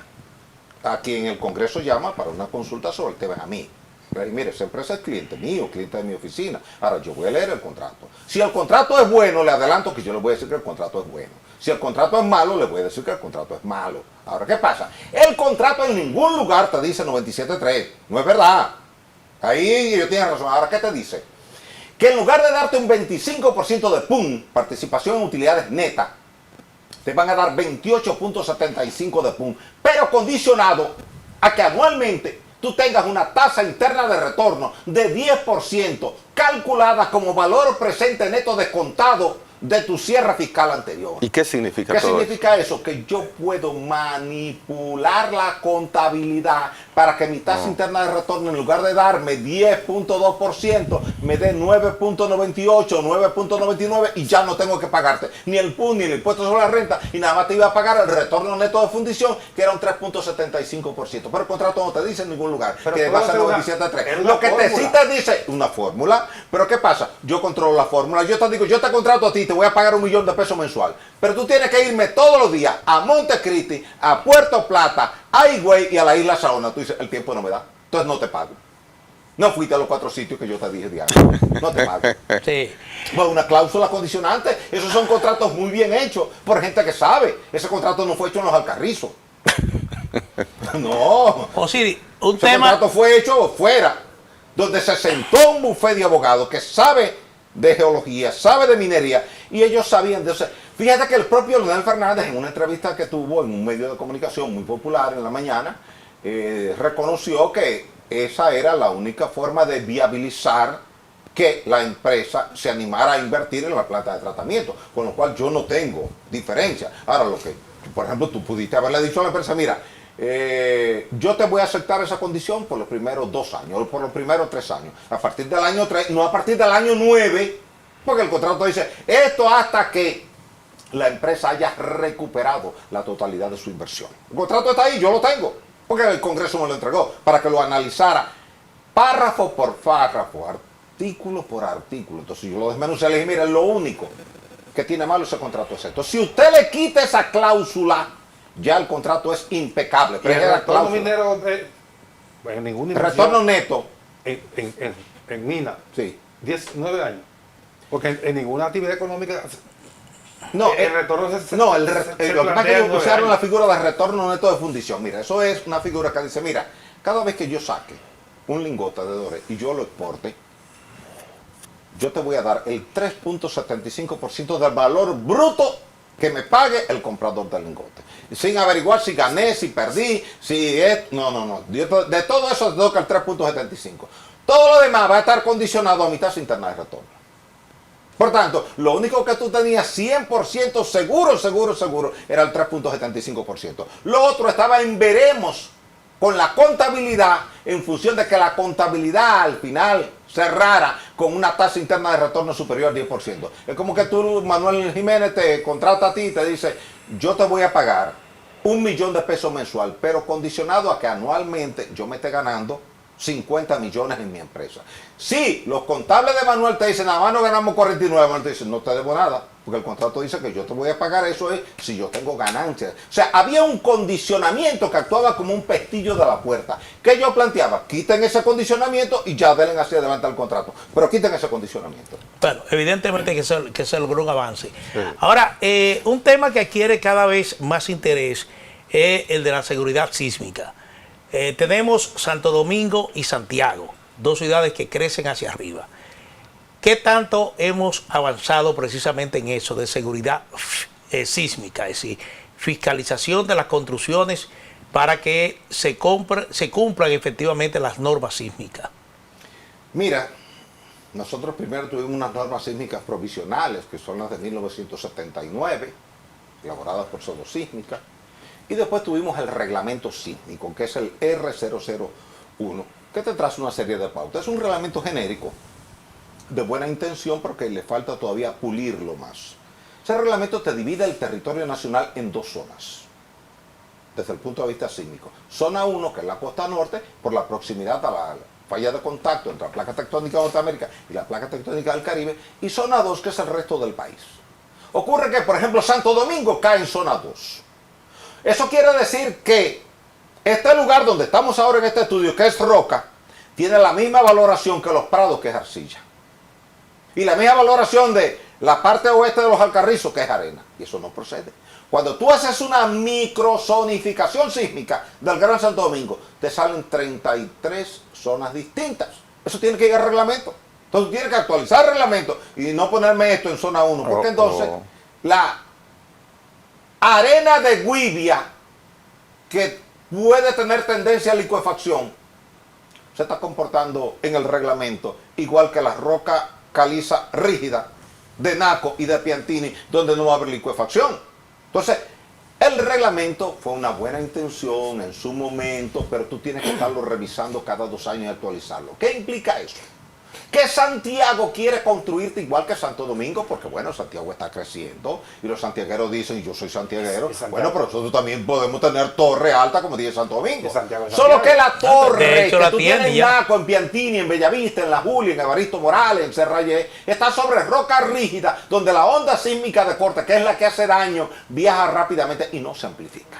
En cambio en Santiago, tú tienes una arcilla que viaja lentamente, apenas 70 metros por segundo, y está obligada a amplificarse. Por eso el terremoto de 1562 destruyó a Santiago completo, y el de 1842 igual. Y eran ranchos. Claro, y eran ranchos. Entonces tú tienes que trabajar en base a un reglamento actualizado que parta de una subclasificación de los suelos y que se llama microzonificación. Por ejemplo, el Hospital Angelita, que es un hospital infantil del Robert Reed, no te va a responder igual que el Ney Arias Lora. Porque el Robert Reed está sobre roca caliza. Ahí tú vas a estar. Si hay un terremoto y yo estoy en el Robert Reed, yo me quedo tranquilo, tomándome un vaso de agua, sin salir corriendo. Pero si yo estoy en el Ney Arias Lora, voy a salir corriendo hacia afuera del edificio.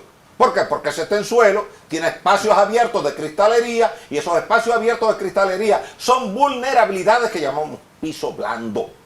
Por tanto, eso es un tema que tú tienes que incorporarlo como reglamento en la supervisión. No, eso no.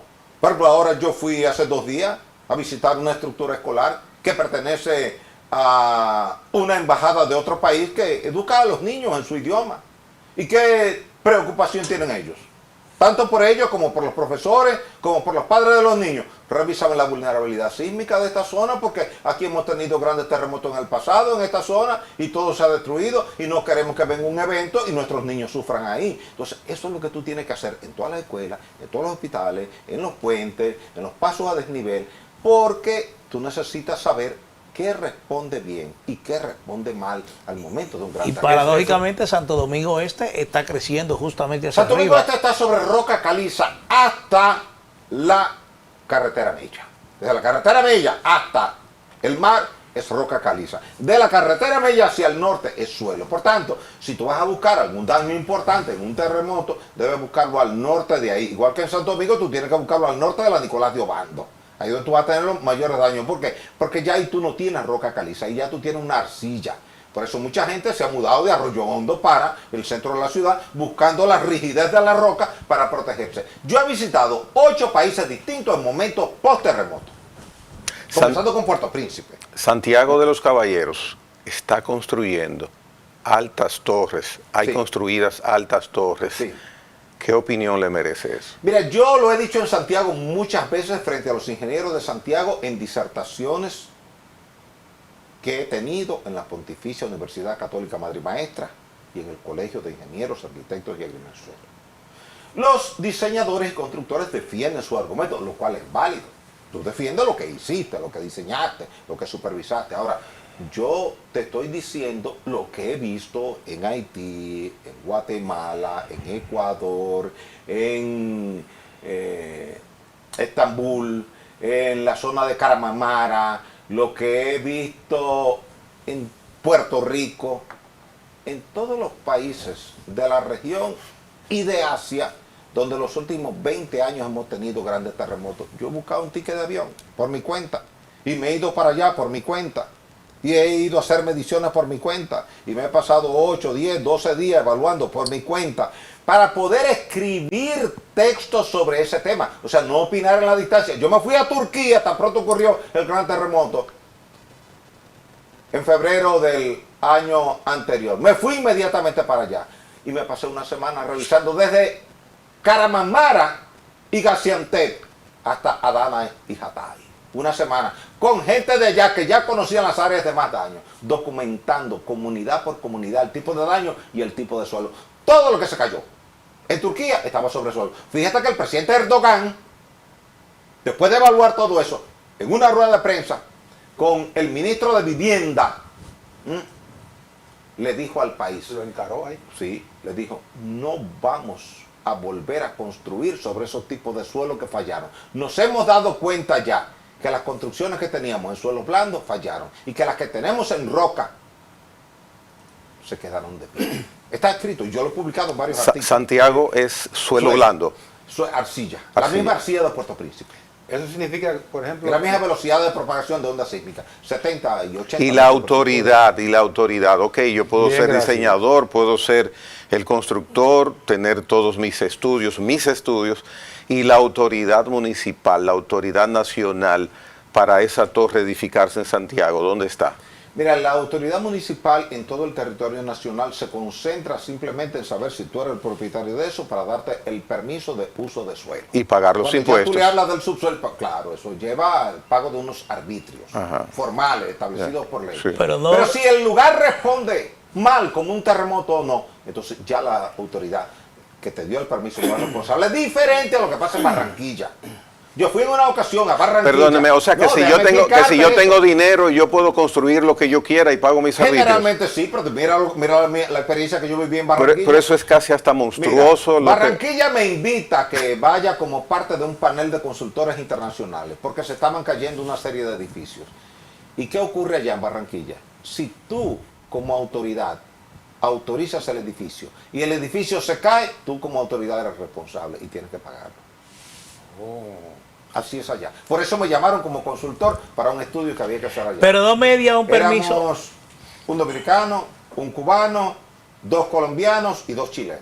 El equipo de consultor. Osiris, pero no media un permiso medioambiental, que te lo da el Ministerio de Medio Ambiente. No, porque el permiso de medio ambiente es simplemente de que tú no vas a impactar negativamente el medio ambiente. Y en el caso, y en el caso de obras públicas. Obras públicas ya no tiene jurisdicción con el tema de las edificaciones, solamente con infraestructura. Vivienda sí. ¿Y el entonces Ministerio de Vivienda ¿qué hace? tiene. Bueno, mire, la verdad que no te sabría decir porque no hay... Es más, ellos son miembros de la comisión y nunca asisten. ¿Cómo? No, pero no es tampoco para que hagamos un ruido. Ya está hecho. No. De vivienda no van a las reuniones. ¿De evaluación? Bueno, sí que seguro estarán muy ocupados, tendrán otras tareas. ¿Cómo ocupados? Sí, pero... Bueno, pero eso en pocas palabras lo que significa es que estamos huérfanos en torno a exigir el cumplimiento de las normas sísmicas todos en cada construcción. En las vulnerabilidades. O sea, nos falta eso, ponernos todos de acuerdo. O sea, es un compromiso. Porque ocurre que el día que venga el evento nos puede afectar a todos, sin excepción. De que tú seas funcionario o no lo seas, de que seas rico, sea pobre, de que seas cristiano o sea ateo. Entonces yo creo que aquí todos tenemos una cuota de responsabilidad. Ustedes como medio de comunicación, nosotros que tenemos tareas, evaluaciones, análisis, recomendaciones, los que tienen que firmar documentos, planos, autorizaciones. Es un compromiso de todos. A veces hay ministerios, hay instituciones que se concentran en el día a día tradicional y lo otro lo ven, bueno, voy a ir si tengo tiempo, si tengo disponibilidad, pero si no tengo tiempo, no voy a participar de eso porque tengo otros compromisos, tengo otras tareas. Y yo creo que todo lo que tiene que ver con prevención de desastres no voy a participar porque no tiene importancia. No, yo no creo que sea eso. Yo creo que tienen tantas tareas. Primero es un ministerio nuevo. Los ministerios nuevos, cuando tienen que asumir una cartera que le correspondía a otro ministerio, tienen que crear una infraestructura. Es como que de repente a ti te nombren gerente general de una empresa en la cual tú no habías trabajado anteriormente y tú tienes que empezar a familiarizarte con todo el personal, con todo el mercado, con toda la actividad diaria. 3 meses. Necesitas eso. Entonces yo creo que el tema de la vulnerabilidad de nuestras estructuras es un tema de responsabilidad de todos, hasta del ciudadano más sencillo, el que lleva el día a día en la calle. De aquel lado, como decimos nosotros, cuando hablamos de Santo Domingo Este, por ejemplo, hay un, vamos, ya lo citó, hay un desarrollo importante de infraestructura vertical. Y refería que de tal punto hacia el mar es una cosa. Y esas edificaciones altas que están surgiendo en el Santo Domingo Este están en Alma Rosa. En la avenida ecológica. La avenida ecológica, de ahí para allá. ¿Tú crees que es, cómo se puede decir? ¿Seguro? Es seguro. Cuando tú vas por la avenida ecológica, tú ves los cortes. La avenida ecológica está arriba en la terraza. Como aquí tú tienes el mirador encima de la terraza. Si está la terraza ahí, es porque hay roca. Si no hubiera roca, no existiría.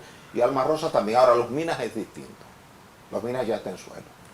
Hay una frontera entre Alma Rosa y Los Minas, donde cambia de roca que hay en Alma Rosa a suelo que tú tienes en Los Minas. Osiris. Porque recuerda que la planicie costera oriental, que comienza aquí, la desembocadura del río Jaina, y llega hasta Bávaro, Nisimón, esa zona, se extiende desde el mar unos 3 kilómetros tierra adentro como roca de buena calidad. Ya a partir de ahí comienza a degradarse, se reduce el contenido de carbonato de calcio, aumenta el contenido de arcillas y llega un momento que ya es todo arcilla cuando tú estás a 5 o 6. Por eso en Villamella todo es arcilla. Fíjate que los problemas del metro eran donde en la ruta hacia Villamella, como yo se lo había advertido previamente. Pero no era un invento mío ni un ataque, es que uno conoce la geología. Y mire, usted va a tener problemas ahí en la Correa y Cidrón, porque eso es arena y arcilla en la Correa y Cidrón, y al norte de la Obando Villamella. Y ahí fue que le llegaron los problemas. Cruzando el río Isabela van a tener problemas, le dije, porque cruzar el río Isabela implica cruzar una zona pantanosa. Es como el río Osama. ¿Por qué no pudimos hacer un puente en Sanssouci en 1987 cuando Balaguer lo contrató? Me tocó a mí hacer los estudios, porque todo lo que había abajo era lodo. Entonces no había cómo sustentar el puente con fundación directa o con pilotas de poca profundidad. En el lado oriental, que es aquel lado, como dicen, Santo Domingo Este, había que hincar pilotas a 140 metros, y eso encarecía demasiado el puente y se desestimó el puente. Ahora se está pensando, el túnel peor. Sí, porque es lodo lo que hay abajo y materia orgánica. Bien, Osiris, el sábado pasado hubo un terremoto 7.4.6 en la escala de Richter entre Jamaica y Honduras, por ahí en el mar. ¿Por qué el tsunami que produjo ese terremoto no llegó hasta nosotros? Primero, no se produjo tsunami. ¿Se anunció? No hubo tsunami. No hubo. Se alertó de tsunami, pero la alerta... Ya. Yo no lo hubiera puesto. No pasó de alerta. Todo el que vio mi cuenta de Twitter sabe que yo aclaré en mi cuenta de Twitter inmediatamente las probabilidades de tsunami. Sí, yo lo vi, yo lo leí. Me llamaron directores de medios de comunicación de primer nivel del país. Y le dije, no hay tsunami. A cada uno de ellos, no hay tsunami. Me llamaron jefes de seguridad de instituciones bancarias de la más grande y más sólida del país. Le dije, no hay tsunami. Porque necesitaban saber si tenían que evacuar a su gente. ¿Y cómo entonces yo mando a que salgan a 2 kilómetros de la costa? ¿Cómo es eso? Mira, primero, para tú poner una alerta de tsunami, tú tienes que pasar 4 filtros. Primer filtro, la magnitud. 7.6. Se cumplía. Es correcto, se cumple. Muy bien. Segundo filtro, el epicentro. ¿Está en el mar? Sí, se cumple. Perfecto. Ya tengo 2 condiciones que pueden relacionar. Tercer filtro, el hipocentro, la profundidad a la que se produjo el evento sísmico. Fue a 8, 10, 12, 15 kilómetros de profundidad. Se cumple. Es 33 kilómetros como este. No se cumple. Oh. Ok. Filtro número 4, ¿cómo se mueve la falla? Se mueve de forma horizontal.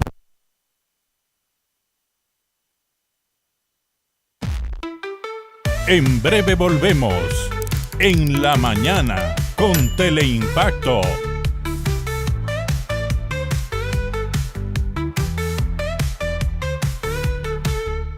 Un espacio de entrevistas, análisis y comentarios de los temas de la actualidad nacional e internacional. Coge exactamente como punto de referencia. Sondeo con Luis Encarnación Pimentel y Danilo Cliné. De lunes a viernes, de 1:30 a 2:30 de la tarde, por Teleimpacto 52. Saludos, amigos y amigas. guerrero de la patria. Descartaron a Duarte, a Sánchez, a Bella, a Luperón. Agudo analista, Marino Vinicio Castillo. La respuesta, domingos de 12 a 1 de la tarde.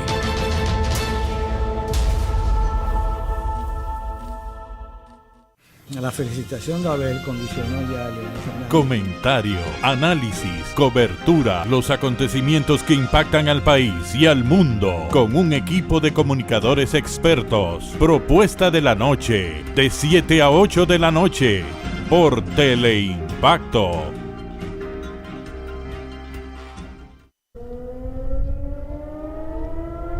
Las sirenas antiaéreas son parte de la vida cotidiana de DW en español. Si bien Plasmando hechos, fomentamos el entendimiento entre las culturas y los pueblos, con horario de 11:30 de la mañana a 12 del mediodía y de 9 a 9:30 de la noche. DW en español, por Teleimpacto 52.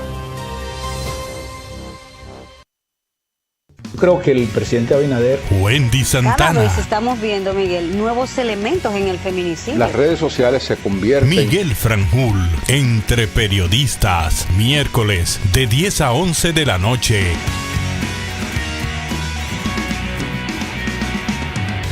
La cantidad de votos que Lo saca actual Trump ahora. de una forma diferente. Gregory Caimares, de 8 a 9 de la noche. La hora con Gregory, de lunes a viernes, por Teleimpacto.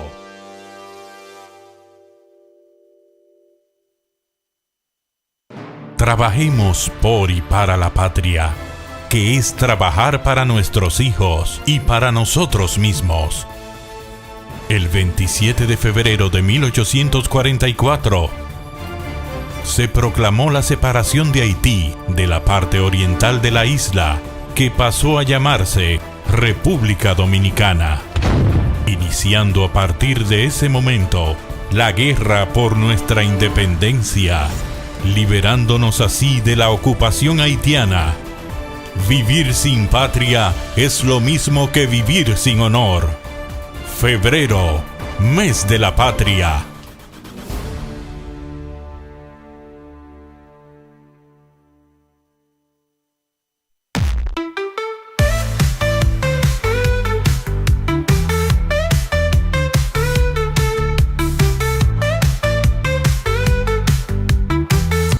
Bien, en República Dominicana pues es normal muchas veces que la energía eléctrica se interrumpa. Lamentablemente en el conversatorio con Osiris de León ha sucedido así.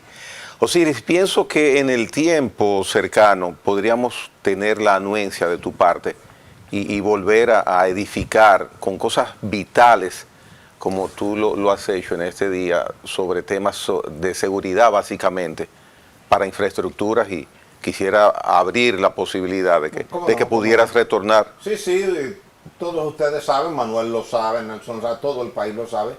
Si yo no tomo una llamada de convocatoria es porque estoy en un programa o estoy en una reunión. Si no voy a un programa es porque estoy fuera de la ciudad, fuera del país o estoy en otro programa. Pero yo siempre he estado disponible para todos los medios de comunicación, y distintamente de cuál sea el medio, para ayudar, a orientar, a aclarar, responder preguntas, porque creo que eso contribuye a que se escuchen las diferentes versiones, las pro y las contra. Sobre todo las versiones autorizadas, porque nosotros podemos hablar aquí tonterías para llenar tiempo de geología, de terremotos, pero nosotros estamos invadiendo un área que no es de nuestra competencia. Ahora, cuando traemos a Osiris a hablar aquí, está hablando una autoridad. Gracias. No le ponga caso a alguien que diga por ahí que hay petróleo en tal sitio, que hay... En Charco Largo. Que hay en Charco Largo, que hay oro en tal sitio. No le haga caso a eso. Y que además que esa minería contamina el río, donde no hay río. No le haga caso a eso. Osiris, gracias, muchas gracias por estar acá con nosotros. Gracias a todo el pueblo dominicano. Muy bien, hacemos una breve pausa para despedir ya formalmente a Osiris de León. Venimos en un minuto. En breve volvemos. En la mañana con Teleimpacto.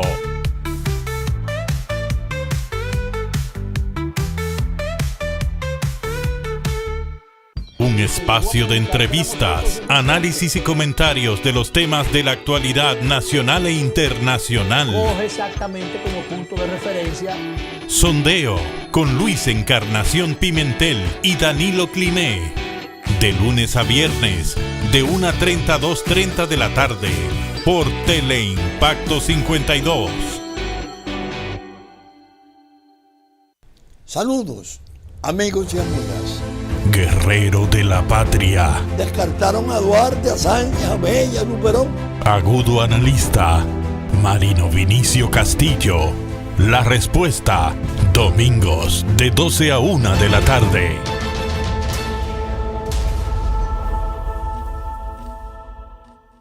La felicitación de Abel condicionó ya a Leonel Fernández. Comentario, análisis, cobertura, los acontecimientos que impactan al país y al mundo, con un equipo de comunicadores expertos. Propuesta de la noche, de 7 a 8 de la noche, por Teleimpacto.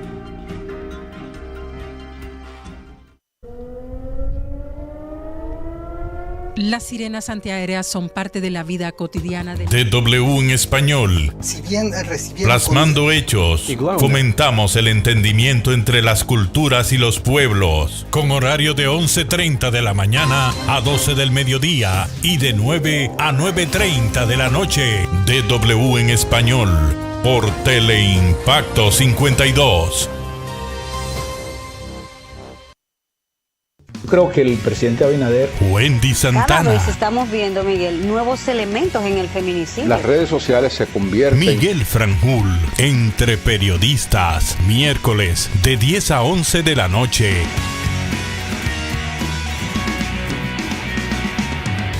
La cantidad de votos que Lo saca actual Trump de una forma diferente. Gregory Caimares, de 8 a 9 de la noche. La hora con Gregory, de lunes a viernes, por Teleimpacto.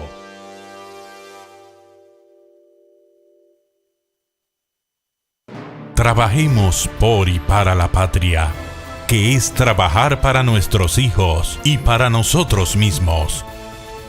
El 27 de febrero de 1844, se proclamó la separación de Haití de la parte oriental de la isla, que pasó a llamarse República Dominicana, iniciando a partir de ese momento la guerra por nuestra independencia, liberándonos así de la ocupación haitiana.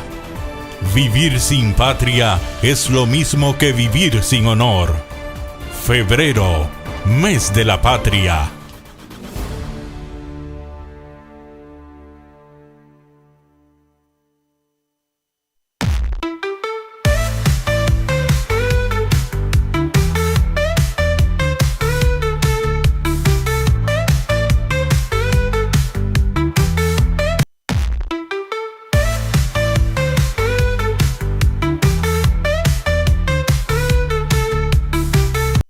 Muy bien, llegamos ya a los minutos finales de la mañana con Teleimpacto. Interesante, hemos tenido muchos invitados interesantes, la mayoría siempre. Sin embargo, el día de hoy hemos recibido una concientización sobre aspectos que tienen que ver con nuestra seguridad, sobre todo en la parte de nuestras viviendas, lo que ha manifestado acá Osiris de León. Pienso que no debe quedarse en una simple entrevista, sino en la responsabilidad sobre todo que tienen las autoridades de tomar en cuenta opiniones científicas, profesionales, de una persona que tiene un interés claro en que las cosas marchen bien y que los procedimientos se cumplan. Así que qué bueno que tuvimos la oportunidad de ser el medio donde usted que está en su casa, que puede ser parte, promotor inmobiliario, haya escuchado lo que Osiris de León ha manifestado hoy día. Manuel. Así mismo. No, ayer el presidente de la Junta Central Electoral, Román Jaque, anuncia que entre septiembre y octubre tendremos la nueva cédula de identidad personal y electoral. Él dice que se trata de un documento con tecnología avanzada, con mucha seguridad, y entonces el proceso de licitación para adjudicar la empresa que tendrá la responsabilidad de manejar, de de brindar ese servicio a la Junta Central Electoral. Dice que marcha de manera correcta, es decir, que entre septiembre y octubre ya nos abocaremos a un proceso de cedulación nacional. Eso se esperaba porque tenemos un documento de identidad que ya venció y está vigente precisamente por una resolución de la Junta Central Electoral. Un detalle interesante es que a través de esta cédula se puede añadir otro documento esencial, como es el tema de la licencia de conducir. Usted la tendrá adherida al dispositivo de esta cédula de identidad personal y electoral. Y ya la Junta Central Electoral se reunió con los representantes de los partidos políticos reconocidos, escuchó sus pareceres sobre este proyecto, los partidos emitieron sus opiniones y uno espera que a partir de este consenso se elabore un documento de identidad que realmente sea seguro y de una tecnología avanzada como promete el presidente de la Junta Central Electoral. Y eso es un adelanto importante que se agrega a la, ¿cómo se puede? A la informatización, se puede decir así, de la cédula. Que además de ser física, usted puede meterla en el celular como poner la tarjeta en la billetera. Usted no tiene que andar con su documento encima, sino que lo tiene ahí. Lo tiene en el celular. Y tiene el mismo valor, o sea, la misma validez que si fuera la física. Y si alguien tiene esa imagen de mi cédula y hace lo mismo. ¿Y cómo va a tener que hacer? Bueno, pasa ¿Cómo que cómo? Pasa que tú cuide tu celular, sí, no lo dejes botado en ningún sitio. ¿Tú tienes tu tarjeta en la billetera y alguien la puede usar? Bueno, ya mucha gente tiene su tarjeta de crédito en el celular. No la puede usar nadie porque está aquí. Es más, justamente para que nadie la use. Nadie ajeno. Bueno. No, él dice que alguien que se apodere de tu celular. Sí, bueno, no del celular, sino de la imagen de la cédula, por ejemplo. Al contrario, si se te pierde la cédula, tú sigues usándola aquí. Ajá, y si esa imagen yo la paso a mi cédula, o tú en algún momento, mira, ese es mi número de cédula, toma mis datos y yo me quedo con esa imagen, por ejemplo, o no es tan así. Y cuando el banco, si va a hacer un fraude en un banco, cuando meten el dato... No, pero yo digo frente a un cajero, por ejemplo, a un cajero automático. No, pues y tú retiras con cajero automático con la cédula. Pero y las cualidades que va a tener ahora, ¿no dices tú también, Manuel, que puede ser licencia, que puede utilizarse? Sí, pero eso es otra cosa. Es decir, pero si tú que el documento, tu licencia de conducir estará adherida a la cédula. Pero eso de tú poder retirar de un cajero automático, bueno, ciertamente ya hay cajeros automáticos que te tienen un dispositivo electrónico que tú solamente con colocar la tarjeta encima, ya tú puedes accesar al cajero. Es posible que tú teniendo tu celular... Pero te pide la clave. Sí, de todas maneras te pide la clave, eso es verdad. Una cédula inteligente vamos a tener entonces. Y todo va a pasar por los niveles de seguridad que tú mismo tengas también, porque hay que colegir que tu celular, a partir de entonces, tú tienes mayor preocupación por siempre conservarlo contigo. Bueno, ¿para cuándo la vamos a tener esa cédula? Entre octubre, entre septiembre y octubre. A final de año. ¿La licitación viene por ahí o ya se hizo? No, está en proceso, la licitación está en proceso. La van a abrir. O sea, está en proceso de los términos de referencia, etcétera, etcétera. Sí. Yo quería hablar algo del tema de la energía eléctrica, pero lo tengo que ilustrar con una anécdota y eso me va a tomar... Pues arranca. No, lo dejamos para mañana. Ya 2 minutos nos quedan. Bueno, en esos 2 minutos, lo dejamos para mañana. Dos informaciones interesantes. Sid Gallup coloca al presidente Luis Abinader en el tercero de mejor valoración en América Latina. Era el segundo antes. Bueno, este es el tercero, está a 59%, el mayor es Bukele, que tiene 83%. Wow. Y el otro tema es ¿El segundo, Manuel? Pero... ¿El segundo mandatario? El segundo es, te puedo decir ahora mismo, el segundo es José Remolino de Panamá con un 51%. Me llama la atención el de Nicaragua, que tiene 47%. Tiene mucho. Pero aquí no se cita, por ejemplo, el caso de Maduro. Y otra información también importante es que ayer el ministro de Turismo dice que en el mes de enero recibimos 1.156.000 visitantes. Esto dice que es un récord jamás visto en la historia de la llegada de visitantes al país. Es decir, que 759.929 fueron a través de vía aérea y 395.555 cruceristas. El turismo sobre creciendo. Todo en enero en todo el mundo, después de la Navidad, sea cristiano o no cristiano, todo el mundo queda descricajado en enero. Sí. Buen dato. No hay presupuesto para viajes. No. Bien, señores, vamos a decir adiós a Pero los ya muchachos. la gente se prepara para gozar sus vacaciones. Bien, pues decimos adiós, decimos adiós. Hasta mañana. Mañana es un día de amistad. Estará la doctora Fontanero aquí mañana, Graciela, en vivo con nosotros. Pero mañana viene, ¿verdad? Hablando precisamente del Día del Amor. Sí, hablar de eso. Así que hasta mañana, en la mañana con Teleimpacto.